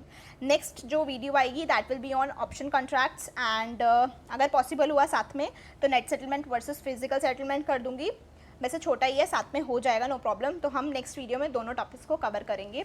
तो आई होप आपको ये टॉपिक्स बहुत अच्छे से समझ आए और आपने ये सेशन एंजॉय किया। अगर आपका कोई भी फीडबैक है, सजेशंस हैं, तो do let me know about them, because मुझे बहुत अच्छा लगता है जब कोई भी फीडबैक देता है, क्योंकि उससे हमारी इंप्रूवमेंट ही होती है। तो कोई भी सजेशन देता है तो बहुत अच्छा लगता है, तो आप प्लीज़ मुझे कोई सजेशंस देना, आपको लगता है कि उससे इंप्रूवमेंट हो सकती है तो ज़रूर देना। एंड मैं कोशिश करती रहूँगी कि मैं जल्दी जल्दी आपके लिए अच्छे अच्छे वीडियोज़ लेकर आती रहूँ। और अगर आपको ये पसंद आया तो प्लीज़ इसको थम्स अप देना, क्योंकि थम्स अप से बहुत अच्छा लगता है कि किसी को ये पसंद आया। और अगर किसी के लिए ये यूज़फुल हो सकता है, किसी को इससे हेल्प मिल सकती है, तो प्लीज़ इसको शेयर भी करना उन लोगों के साथ। और अगर आपको ये वीडियोज़ अच्छे लग रहे हैं और आपको लगता है कि आपको सब्सक्राइबर बनना चाहिए टू दिस चैनल, तो आप तभी सब्सक्राइब बटन पर भी क्लिक कर सकते हैं और बेल आइकन को हिट करके नोटिफिकेशंस और अपडेट्स के लिए हमेशा अपडेटेड रह सकते हैं। Plus this is all for today and I hope आप सभी हैप्पी रहें, सेफ रहें and will meet you in the next session. Until then, stay safe, stay healthy and I'll see you soon. Bye bye.